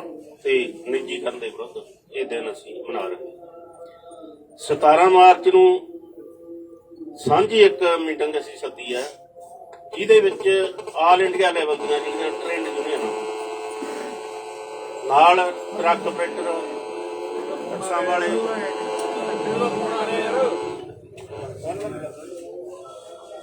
17 ਤਰੀਕ ਨੂੰ ਆਲ ਇੰਡੀਆ ਲੈਵਲ ਦੀ ਟ੍ਰੇਡ ਯੂਨੀਅਨਾਂ ਦੀ ਮੀਟਿੰਗ ਬੁਲਾਈ ਹੈ ਅਸੀਂ। ਨਾਲ ਉਹਨਾਂ ਦੇ ਜਿਹੜੇ ਕਾਰਪੋਰੇਟ ਟਰਾਂਸਪੋਰਟਰ ਹੈ, ਟਰੱਕ ਆਪਰੇਟਰ ਹੈ, ਪੂਰੇ ਇੰਡੀਆ ਲੈਵਲ ਦੇ ਬੱਸਾਂ ਵਾਲੇ ਹੈ, ਉਹਨਾਂ ਨੂੰ ਵੀ ਅਸੀਂ ਸੱਦਾ ਦਿੱਤਾ ਤਾਂ ਕਿ ਅਸੀਂ ਭਾਰਤ ਬੰਦ ਕਰਨ ਦਾ ਫੈਸਲਾ ਲੈਣਾ ਹੈ। ਉਹ ਕਨਵੈਨਸ਼ਨ ਅਸੀਂ ਸਿੰਘੂ ਬਾਰਡਰ ਤੇ ਕਰਾਂਗੇ 17 ਤਰੀਕ ਨੂੰ। ਸਾਰਿਆਂ ਨੂੰ, ਕੋਈ ਵੀ ਜਥੇਬੰਦੀ ਬਾਹਰ ਨਹੀਂ ਰਹੂਗੀ ਉਹਦੇ ਵਿੱਚੋਂ। ਸਾਰਿਆਂ ਨੂੰ ਪਤਾ ਲੱਗ ਚੁੱਕਾ ਹੈ ਕਿ ਇਹ ਸਿਰਫ ਤੇ ਸਿਰਫ ਕਿਸਾਨ ਮੋਰਚਾ ਨਾ ਰਹਿ ਕੇ ਇਹ ਜਨ ਮੋਰਚਾ ਬਣ ਚੁੱਕਾ ਹੈ। ਜਨ ਅੰਦੋਲਨ ਬਣ ਚੁੱਕਿਆ ਹੈ। ਇਸ ਲਈ ਅਸੀਂ ਸਾਰੇ ਉਹ ਜਨ ਅੰਦੋਲਨ ਨੂੰ ਇਹਦੇ ਵਿੱਚ ਸ਼ਾਮਲ ਕਰਨ ਦੇ ਲਈ ਇਹ ਮੀਟਿੰਗ ਅਸੀਂ ਬੁਲਾਈ ਹੈ 17 ਤੇ ਡੱਲਾ ਸਾਹਿਬ, ਉਧਰ ਸ਼੍ਰੋਮਣੀ ਗੁਰਦੁਆਰਾ ਪ੍ਰਬੰਧਕ ਕਮੇਟੀ ਦੇ ਪ੍ਰਧਾਨ ਬੀਬੀ ਜਗੀਰ ਕੌਰ ਅਤੇ ਭਾਜਪਾ ਆਗੂ ਹਰਜੀਤ ਗਰੇਵਾਲ, ਇਹ ਦੋਹੇ ਫਿਰ ਆਮੋ ਸਾਹਮਣੇ ਨੇ। ਹਰਜੀਤ ਗਰੇਵਾਲ ਦੇ ਵੱਲੋਂ ਤਰਕਸਾਰ ਬਿਆਨ ਦਿੱਤਾ ਗਿਆ ਕੱਲ, ਉਸ ਬਿਆਨ ਤੋਂ ਬਾਅਦ ਹੁਣ ਬੀਬੀ ਜਗੀਰ ਕੌਰ ਨੇ ਵੀ ਜਵਾਬ ਦਿੱਤਾ ਹੈ। ਇਸ ਜਿਹੜੀ ਹੁਣ ਆਮੋ ਸਾਹਮਣੇ ਦੀ ਗੱਲਬਾਤ ਹੈ, ਇਹਨੂੰ ਤੁਸੀਂ ਕਿੱਦਾਂ ਵੇਖ ਰਹੇ ਹੋ? ਦੇਖੋ, ਸ਼੍ਰੋਮਣੀ ਕਮੇਟੀ ਵੱਲੋਂ ਜਿਹੜੀ ਅੰਦੋਲਨਕਾਰੀ ਕਿਸਾਨਾਂ ਦੀ ਮਦਦ ਕੀਤੀ ਜਾ ਰਹੀ ਹੈ, ਉਹਦੇ ਤੇ ਸਵਾਲ ਖੜੇ ਕੀਤੇ ਸਨ ਹਰਜੀਤ ਗਰੇਵਾਲ ਨੇ, ਔਰ ਬੀਬੀ ਜਗੀਰ ਕੌਰ ਨੇ ਹਰਜੀਤ ਗਰੇਵਾਲ ਦੇ ਉਹਨਾਂ ਸਾਰੇ ਬਿਆਨਾਂ ਨੂੰ ਰੱਦ ਕਰਤਾ। ਔਰ ਹਰਜੀਤ ਗਰੇਵਾਲ ਉਹਨਾਂ ਨੂੰ ਵੀ ਮੈਨੂੰ ਲੱਗਦਾ ਹੈ ਜਿਹੜਾ ਉਹਨਾਂ ਨੇ ਬਿਆਨ ਦਿੱਤਾ, ਉਸ ਤੋਂ ਬਾਅਦ ਬੀਬੀ ਜਗੀਰ ਕੌਰ ਦਾ ਜਿਸ ਤਰੀਕੇ ਨਾਲ ਬਿਆਨ ਆਇਆ ਔਰ ਜਿਸ ਤਰੀਕੇ ਨਾਲ ਪੰਜਾਬ ਤੋਂ ਪ੍ਰਤੀਕਰਮ ਆਏ, ਮੈਨੂੰ ਲੱਗਦਾ ਹੈ ਹਰਜੀਤ ਗਰੇਵਾਲ ਉਹਨਾਂ ਨੂੰ ਵੀ ਜਿਹੜਾ ਆਪਣਾ ਵਿਚਾਰ ਹੈ ਉਹਦੇ ਤੇ ਪੁਨਰ ਵਿਚਾਰ ਕਰ ਲੈਣਾ ਚਾਹੀਦਾ, ਕਿਉਂਕਿ ਕਿਸਾਨਾਂ ਦੀ ਮਦਦ ਦੀ ਭਾਵਨਾ ਚੰਗੀ ਹੈ ਜੀ, ਲੋੜਵੰਦਾਂ ਦੀ ਮਦਦ ਕਰਨ ਦੀ ਭਾਵਨਾ ਤਾਂ ਚੰਗੀ ਹੈ, ਪਰ ਦੋਨਾਂ ਦੇ ਆਪਾਂ ਬਿਆਨ ਸੁਣਾ ਦਈਏ ਕਿਉਂਕਿ ਇਹ ਮਾਮਲਾ ਬਹੁਤ ਜ਼ਿਆਦਾ ਸਿਆਸੀ ਰੂਪ ਧਾਰਨ ਕਰ ਗਿਆ। ਹਰਜੀਤ ਗਰੇਵਾਲ ਦੀ ਗੱਲ ਵੀ ਸੁਣਾ ਦਿਓ, ਬੀਬੀ ਜਗੀਰ ਕੌਰ ਦੀ ਗੱਲ ਵੀ ਸੁਣਾ ਦਿਓ। ਕਾਨੂੰਨ ਨਹੀਂ ਰੱਦ ਹੋਣੇ, ਕਾਨੂੰਨ ਦੇ ਵਿੱਚ ਜੋ ਸੁਧਾਰ ਕਰਨਾ ਦੀ ਜ਼ਰੂਰਤ ਹੈ, ਜੋ ਉਹਨਾਂ ਨੂੰ ਮਹਿਸੂਸ ਹੁੰਦਾ ਉਹ ਹੋਏਗਾ। 5 ਮੈਂਬਰ ਦੀ ਕਮੇਟੀ ਕਿਸਾਨਾਂ ਦੀ ਬਣ ਸਕਦੀ ਹੈ, 5 ਦੀ ਸਰਕਾਰ ਦੀ ਬਣ ਸਕਦੀ ਹੈ, ਕਾਨੂੰਨ ਹੋਲਡ ਤੇ ਪਾਏ ਜਾ ਸਕਦੇ ਆ, ਔਰ ਉਹ ਉਹਦੇ ਜੋ ਕਰਨਾ ਹੋਵੇ ਉਹ ਕੀਤਾ ਜਾ। ਕਾਨੂੰਨ ਕੀ ਨੇ? ਕਾਨੂੰਨ ਤਾਂ ਹੈ ਹੀ ਨਹੀਂ ਕੁਝ। ਕਾਨੂੰਨ ਦੇ ਅੰਦਰ ਜੋ ਮਦਾਂ ਲਿਖੀਆਂ ਨੇ ਉਹੀ ਹੈ ਕਾਨੂੰਨ। ਇਹ ਤਾਂ ਆਮ ਲੋਕਾਂ ਨੂੰ ਇਹ ਗਲਤਫਹਿਮੀ ਪੈਦਾ ਕਰ ਰਹੇ ਨੇ ਮਾਓਵਾਦੀ ਤੇ ਕਮਿਊਨਿਸਟ। ਮੈਂ ਅੱਜ ਵੀ ਕਹਿਣਾ ਕਿ ਇਹ ਕਮਿਊਨਿਸਟਾਂ ਨੂੰ, ਇਹ ਮਾਓਵਾਦੀਆਂ ਨੂੰ ਅਲੱਗ ਥਲੱਗ ਕਰ ਦਿਓ ਲੀਡਰਸ਼ਿਪ ਚੋਂ, ਤੇ ਕਿਸਾਨ ਆ ਜਾਣ, ਸਿੱਧਾ ਕਿਸਾਨਾਂ ਦੇ ਹਿੱਤੂ ਆ ਜਾਣ। 10 ਮਿੰਟ ਦੇ ਅੰਦਰ ਫੈਸਲਾ ਹੋ ਜੂ। ਸਰਕਾਰ ਉਹਨਾਂ ਦੀਆਂ ਸਾਰੀਆਂ ਗੱਲਾਂ ਮੰਨਣ ਨੂੰ ਤਿਆਰ ਹੈ। ਉਹ ਸਾਰੇ ਕਿਸਾਨ ਉੱਥੇ ਡੇਰੇ ਲਾ ਕੇ ਬੈਠੇ ਹੈ ਹੱਕ ਤੇ ਸੱਚ ਦੀ ਲੜਾਈ ਵਾਸਤੇ।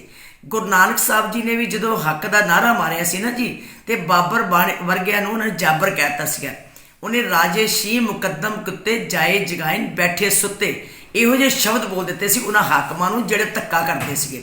ਸੋ ਮੈਂ ਸਮਝਦੀ ਹਾਂ ਜੇ ਬਾਬਰਾਂ ਨੂੰ ਜਾਬਰ ਕਹਿ ਸਕਦੇ ਸੀ ਗੁਰੂ ਨਾਨਕ ਸਾਹਿਬ ਜੀ ਹੱਕ ਤੇ ਸੱਚ ਦੀ ਖਾਤਰ, ਕਿਸੇ ਦੀ ਬੇਇਨਸਾਫੀ ਨੂੰ ਹੱਲ ਕਰਨ ਦੀ ਖਾਤਰ, ਕਿਸੇ ਨਾਲ ਹੋ ਰਹੇ ਤਸ਼ੱਦਦ ਦੀ ਖਾਤਰ, ਤੇ ਫਿਰ ਅੱਜ ਜੇ ਇਸ ਕਿਸਾਨ ਦੇ ਉੱਤੇ ਇੰਨਾ ਤਸ਼ੱਦਦ ਹੋ ਰਿਹਾ ਹੈ ਤੇ ਸ਼੍ਰੋਮਣੀ ਗੁਰਦੁਆਰਾ ਪ੍ਰਬੰਧਕ ਕਮੇਟੀ ਆਪਣੀ ਜ਼ਿੰਮੇਵਾਰੀ ਨਿਭਾ ਰਹੀ ਹੈ ਕਿ ਉੱਥੇ ਬੈਠੇ ਆਪਣੇ ਵੀਰਾਂ ਦੀ, ਆਪਣੇ ਭੈਣਾਂ ਦੀ, ਆਪਣੇ ਬਜ਼ੁਰਗਾਂ ਦੀ ਲੰਗਰ ਦੀ ਸੇਵਾ ਕਰੇ, ਉੱਥੇ ਉਹਨਾਂ ਨੂੰ ਬਿਸਤਰੇ ਉਪਲਬਧ ਕਰੇ, ਉੱਥੇ ਉਹਨਾਂ ਨੂੰ ਸ਼ੈਲਟਰ ਦੇਵੇ, ਉੱਥੇ ਉਹਨਾਂ ਨੂੰ ਦਵਾਈਆਂ ਮੁਹੱਈਆ ਕਰਾਏ, ਉੱਥੇ ਉਹਨਾਂ ਦੀ ਹੋਰ ਤਕਲੀਫਾਂ ਜਿਹੜੀਆਂ ਭਾਵੇਂ ਟਾਇਲਟਸ ਦੀ ਗੱਲ ਹੈ ਉਹ ਮੁਹੱਈਆ ਕਰਾਏ। ਮੈਨੂੰ ਸਮਝ ਨਹੀਂ ਆਉਂਦੀ ਕਿ ਸਾਡੇ ਭਰਾ ਸਰਦਾਰ ਹਰਜੀਤ ਸਿੰਘ ਗਰੇਵਾਲ ਜੀ ਨੂੰ ਕਿਹੜੀ ਗੱਲ ਤੋਂ ਤਕਲੀਫ ਹੋਈ ਹੈ।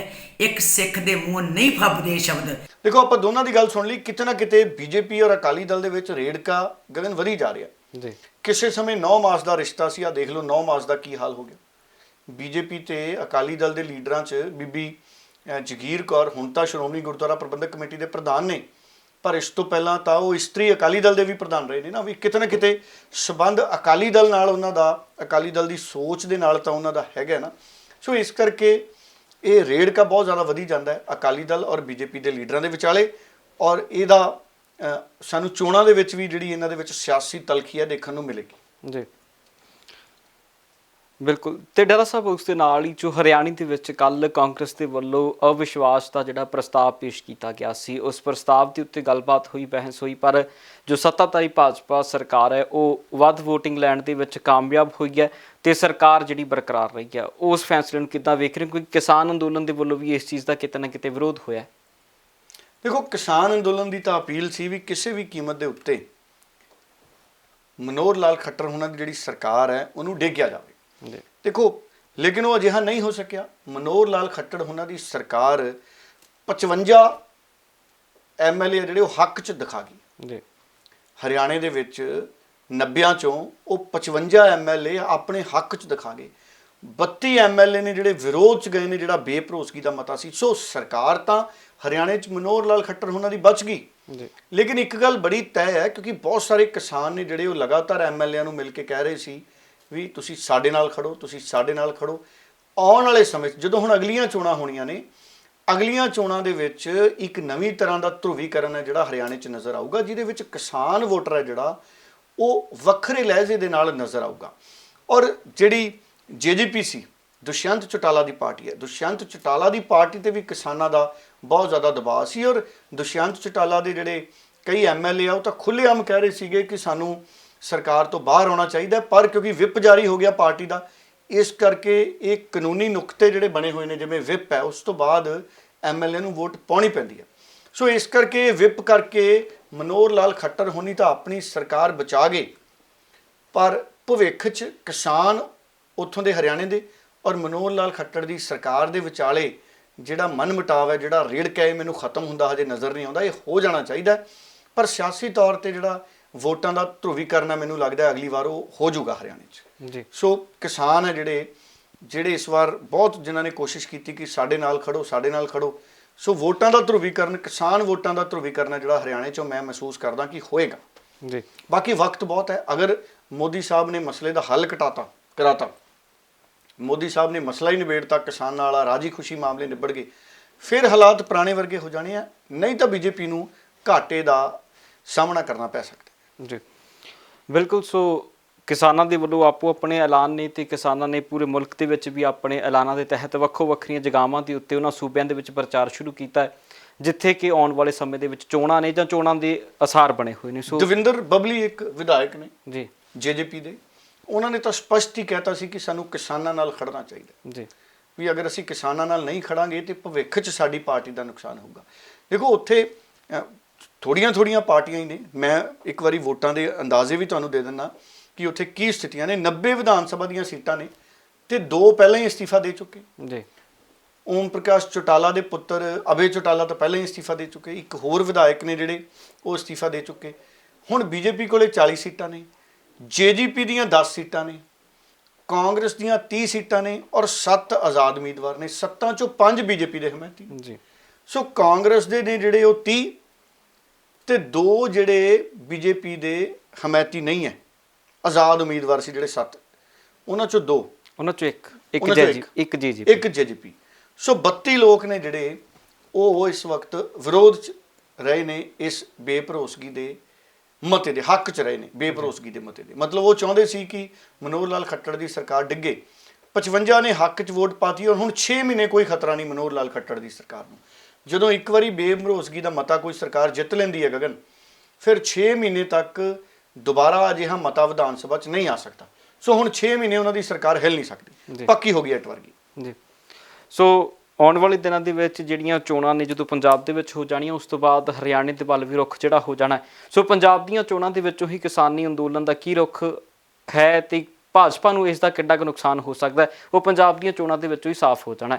ਸੋ ਕਿਤੇ ਨਾ ਕਿਤੇ ਉਸ ਨੂੰ ਲੈ ਕੇ ਵੀ ਹੁਣ ਪੰਜਾਬ ਦੇ ਵਿੱਚੋਂ ਵੀ ਭਾਜਪਾ ਤਿਆਰੀਆਂ ਜ਼ਰੂਰ ਖਿੱਚੇਗੀ, ਕਿਉਂਕਿ ਭਾਜਪਾ ਨੇ ਵੀ ਪੰਜਾਬ ਦੇ ਵਿੱਚ 117 ਸੀਟਾਂ ਦੇ ਉੱਤੇ ਇਸ ਵਾਰ ਇਲੈਕਸ਼ਨ ਲੜਨੇ ਨੇ। ਸੋ ਇਸ ਕਰਕੇ ਵੇਖਦੇ ਹਾਂ ਕਿ ਆਉਣ ਵਾਲਾ ਭਵਿੱਖ ਭਾਜਪਾ ਦਾ ਕਿਹੋ ਜਿਹਾ ਬਣੇਗਾ ਪੰਜਾਬ ਦੇ ਵਿੱਚੋਂ ਖਾਸ ਕਰਕੇ, ਤੇ ਬਾਕੀ ਪੂਰੇ ਮੁਲਕ ਦੇ ਵਿੱਚ ਵੀ ਹੁਣ ਚੋਣਾਂ ਦਾ ਜਿਹੜਾ ਦੌਰ ਚੱਲ ਰਿਹਾ ਹੈ, ਚਾਹੇ ਪੱਛਮੀ ਬੰਗਾਲ ਹੋਵੇ ਜਾਂ ਫਿਰ ਆਉਣ ਵਾਲੇ ਦਿਨਾਂ ਦੇ ਵਿੱਚ ਹੋਰ ਸੂਬਿਆਂ ਦੇ ਵੱਲ ਵੀ ਜਿਹੜਾ ਚੋਣਾਂ ਦਾ ਬਿਗਲ ਵੱਜਣਾ ਹੈ, ਬਿਲਕੁਲ ਵੱਜਣਾ ਹੈ। ਔਰ ਵਿਧਾਨ ਸਭਾ ਦਾ ਸੈਸ਼ਨ ਖਤਮ ਹੋ ਗਿਆ, ਅਖੀਰਲੇ ਦਿਨ ਵੀ ਬੜੇ ਹੰਗਾਮੇ ਹੋਏ ਗਗਨ ਜੀ। ਵਿਧਾਨ ਸਭਾ ਸੈਸ਼ਨ ਦੇ ਦੱਬ ਕੇ ਸਿਆਸਤ ਹੋਈ। ਜਾਂਦੇ ਇੱਕ ਵਾਰੀ ਵਿਧਾਨ ਸਭਾ ਸੈਸ਼ਨ ਨਾਲ ਸੰਬੰਧਿਤ ਜਿਹੜੇ ਬਿਆਨ ਨੇ ਵੱਡੇ ਲੀਡਰਾਂ ਦੇ, ਆਮ ਆਦਮੀ ਪਾਰਟੀ ਦੇ, ਅਕਾਲੀ ਦਲ ਦੇ ਜਾਂ ਕਾਂਗਰਸ ਦੇ, ਉਹ ਵੀ ਜ਼ਰੂਰ ਸੁਣਾ ਦਿਓ। 17 18 19 20 21 ਸਭ ਖਾ ਗਏ ਹੋ। 1800 ਕਰੋੜ ਐਸਸੀ ਸਕਾਲਰਸ਼ਿਪ ਦਾ ਦੇਣ ਵਾਲਾ ਬੱਚਿਆਂ ਨੂੰ ਤੁਸੀਂ ਕਹਿੰਦੇ ਹੋ ਅਸੀਂ ਅੰਬੇਦਕਰ ਸਾਹਿਬ ਦੇ ਨਾਂ ਤੇ ਭਵਨ ਬਣਾ ਦੇਾਂਗੇ, ਉਹ ਵੀ ਨਹੀਂ ਬਣਾਉਣਾ। ਭਾਵੇਂ ਬਣਾਉਣਾ ਤੁਸੀਂ ਉਹ ਵੀ ਨਹੀਂ, ਮਗਰ ਤੁਸੀਂ 1800 ਕਰੋੜ ਐਸਸੀ ਵਿਦਿਆਰਥੀ ਦਾ ਦਿੰਦੇ ਨਹੀਂ, ਕਹਿ ਕੇ ਕਿ ਅਸੀਂ ਭਵਨ ਬਣਾ ਦਾਂ। ਅੰਬੇਦਕਰ ਸਾਹਿਬ ਦੀ ਰੂਹ ਨਹੀਂ ਕਦੇ ਖੁਸ਼ ਹੋਣੀ ਇਸ ਗੱਲ ਤੇ। ਅੰਬੇਦਕਰ ਸਾਹਿਬ ਨੇ ਐਸਸੀ ਭਾਈਚਾਰੇ ਨੂੰ ਉਠਾਉਣ ਦੀ ਗੱਲ ਕੀਤੀ ਸੀ। ਜਿਹੜੇ ਸੰਵਿਧਾਨ ਦੇ ਨਿਰਮਾਤਾ ਨੇ ਉਹਨਾਂ ਨੂੰ ਇਸ ਤਰੀਕੇ ਨਾਲ ਅਪਮਾਨਿਤ ਕਰਨਗੇ। ਇਸੇ ਤਰ੍ਹਾਂ ਮੁਲਾਜ਼ਮਾਂ ਦੇ ਭੱਤੇ, DA pay commission, central pay commission ਵਾਪਸ ਹੋਵੇ। ਸਾਰੇ ਜਿੰਨੇ ਵੀ ਸਾਡੇ ਐਮਐਲਏ ਸਾਹਿਬਾਨ ਜਿਹੜੇ ਵਿਧਾਨ ਸਭਾ ਦੇ ਅੰਦਰ ਹਾਜ਼ਰ ਸੀਗੇ, ਸਭ ਨੇ ਆਪਣੀ ਗੱਲ ਜਿਹੜੀ ਆ ਵਿਧਾਨ ਸਭਾ ਦੇ ਵਿੱਚ ਇਹਨਾਂ ਬਿੱਲਾਂ ਤੇ ਰੱਖਣੀ ਸੀ, ਕਿਉਂਕਿ ਬੜੇ ਅਹਿਮ ਬਿੱਲ ਆਏ ਸੀਗੇ। ਖਾਸ ਕਰਕੇ ਚਾਹੇ ਉਹ ਆਬਾਦੀ ਦੇ ਦਾ ਬਿੱਲ ਸੀਗਾ, ਚਾਹੇ ਡੀਜ਼ਲ ਪੈਟਰੋਲ ਦੇ ਰੇਟ ਵਧਾਉਣ ਦੀ ਗੱਲ ਸੀਗੀ, ਕਿਉਂਕਿ ਪੰਜਾਬ ਵਿੱਚ ਇੱਕ ਇਨਫਰਾਸਟ੍ਰਕਚਰ ਦੇ ਨਾਂ ਤੇ, ਡਿਵੈਲਪਮੈਂਟ ਦੇ ਨਾਂ ਤੇ ਇੱਕ ਸੈਸ ਲਾਇਆ ਗਿਆ ਕਿ 216 ਕਰੋੜ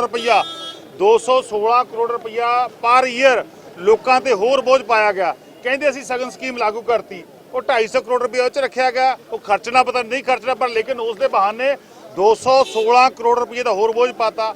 ਅੱਜ ਸਾਰੇ ਬਿੱਲਾਂ ਤੇ ਆਮ ਆਦਮੀ ਪਾਰਟੀ ਨੇ ਆਪਣੀ ਰਾਏ ਰੱਖਣੀ ਸੀ, ਪਰ ਲੇਕਿਨ ਸਪੀਕਰ ਸਾਹਿਬ ਨੇ ਬਹਾਨੇਬਾਜ਼ੀ ਕਰਦੇ ਹੋਏ, ਸਪੀਕਰ ਸਾਹਿਬ ਨੇ ਮੈਂ ਸਮਝਦਾ ਸਦਨ ਦੀ ਤੋਹੀਨ ਕਰਦੇ ਹੋਏ ਜਿਹੜਾ ਹੈਗਾ ਸਾਡੇ ਚੁਣੇ ਹੋਏ ਨੁਮਾਇੰਦਿਆਂ ਨੂੰ ਲੱਖਾਂ ਦੀ ਗਿਣਤੀ ਦੇ ਵਿੱਚ ਜਿਹੜੇ ਲੋਕਾਂ ਨੇ ਵੋਟਾਂ ਪਾ ਕੇ ਇੱਥੇ ਭੇਜੇ ਤੇ ਉਹਨੇ ਤੋਹੀਨ ਕੀਤੀ ਹੈ। ਸਪੀਕਰ ਰਾਣਾ ਕੇਪੀ ਜੀ ਨੇ ਵਿਧਾਨ ਸਭਾ ਦਾ ਸਪੀਕਰ ਨਾ ਹੋ ਕੇ ਕਾਂਗਰਸ ਪਾਰਟੀ ਦੇ ਸਪੀਕਰ ਵਜੋਂ ਕੰਮ ਕੀਤੀ ਹੈ ਤੇ ਇਸ ਪਵਿੱਤਰ ਸਦਨ ਦਾ ਦੀ ਮਰਿਆਦਾ ਦਾ ਗਲਾ ਘੋਟਿਆ ਹੈ। ਮੈਂ ਸਮਝਦਾ ਇਸ ਤੋਂ ਵੱਧ ਸ਼ਰਮਨਾਕ ਕੁਝ ਨਹੀਂ ਹੋ ਸਕਦਾ ਹੈਗਾ। ਕੱਲ ਜਿਹੜਾ ਇਹ bill infrastructure development amendment bill 2020 ਕੱਲ ਉਹ ਵਾਪਸ ਲੈ ਲਿਆ। ਅੱਜ ਅਖੀਰਲੇ ਮੌਕੇ ਦੇ ਉੱਪਰ ਲਾਸਟ ਨੰਬਰ ਦੇ ਉੱਪਰ ਰੱਖਿਆ ਗਿਆ ਤੇ ਜਦੋਂ ਅਸੀਂ ਕਿਹਾ ਕਿ ਸਾਨੂੰ ਬੋਲਣ ਦਿਓ, ਕਹਿੰਦੇ ਬਾਅਦ ਜਦੋਂ ਸਮਾਂ ਆਇਆ ਉਦੋਂ ਬੋਲ ਲਿਓ।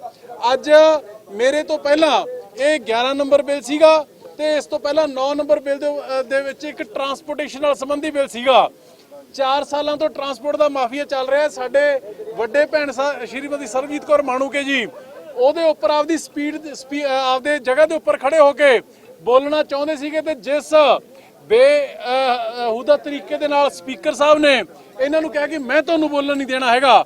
ਇਹਦਾ ਮਤਲਬ ਕਿ ਚਾਹੇ ਟਰਾਂਸਪੋਰਟ ਮਾਫੀਆ ਜਿਹੜਾ ਚੱਲ ਰਿਹਾ ਹੈ ਉਹਨੂੰ ਨੱਥ ਪਾਉਣ ਦੀ ਗੱਲ ਜਿਹੜੀ ਕਰਨੀ ਚਾਹੁੰਦੇ ਸੀ ਮਾਣੂਕੇ, ਇਹਨਾਂ ਦੀ ਆਵਾਜ਼ ਨੂੰ ਬੰਦ ਕੀਤਾ ਗਿਆ। ਜਿਹੜਾ ਸਭ ਤੋਂ ਜਿਹੜਾ ਧੱਕੇਸ਼ਾਹੀ ਸਾਨੂੰ ਇਹ ਲੱਗੀ ਵੀ ਜਿਹੜਾ ਪੈਟਰੋਲ ਡੀਜ਼ਲ ਹੋਰ ਮਹਿੰਗਾ ਕਰ ਰਹੇ ਆ, ਜਿਹੜਾ ਇਨਫਰਾਸਟ੍ਰਕਚਰ ਸੈਸ ਲਾਉਣ ਦੀ ਗੱਲ ਕਰ ਰਹੇ ਆ ਇਹ ਹੋਰ ਮਹਿੰਗਾ ਕਰ ਰਿਹਾ। ਜਿਹੜਾ ਐਂਟੀ ਰੈਕਟਿਵ ਬਿੱਲ ਹੈ ਠੀਕ ਹੈ ਤੁਸੀਂ ਪਾਸ ਕਰ ਲਓ, ਪਰ ਉਹ 'ਚ ਅਮੈਂਡਮੈਂਟ ਚਾਹੀਦੀ ਸੀ ਵੀ ਤੁਸੀਂ ਜਿਹੜਾ ਆਰਟੀਆਈ ਆ, ਅਰਵਿੰਦ ਕੇਜਰੀਵਾਲ ਜੀ ਨੇ ਗਲੀ ਗਲੀ ਦੇ ਵਿੱਚ ਜਾ ਕੇ ਆਰਟੀਆਈ ਵਾਸਤੇ ਲੋਕਾਂ ਨੂੰ ਜਾਗਰੂਕ ਕੀਤਾ ਸੀ। ਤੁਸੀਂ ਆਰਟੀਆਈ ਨੂੰ ਤਾਂ ਡਿਲੀਟ ਕਰੀ ਜਾਂਦੇ ਹੋ, ਉਹ ਲੋਕਾਂ ਨੂੰ ਦੱਸਣਾ ਤੇ ਵੀ ਅਸੀਂ ਐਂਟੀ ਰੈਕਟਿਵ ਬਿੱਲ ਲਿਆਂਦਾ।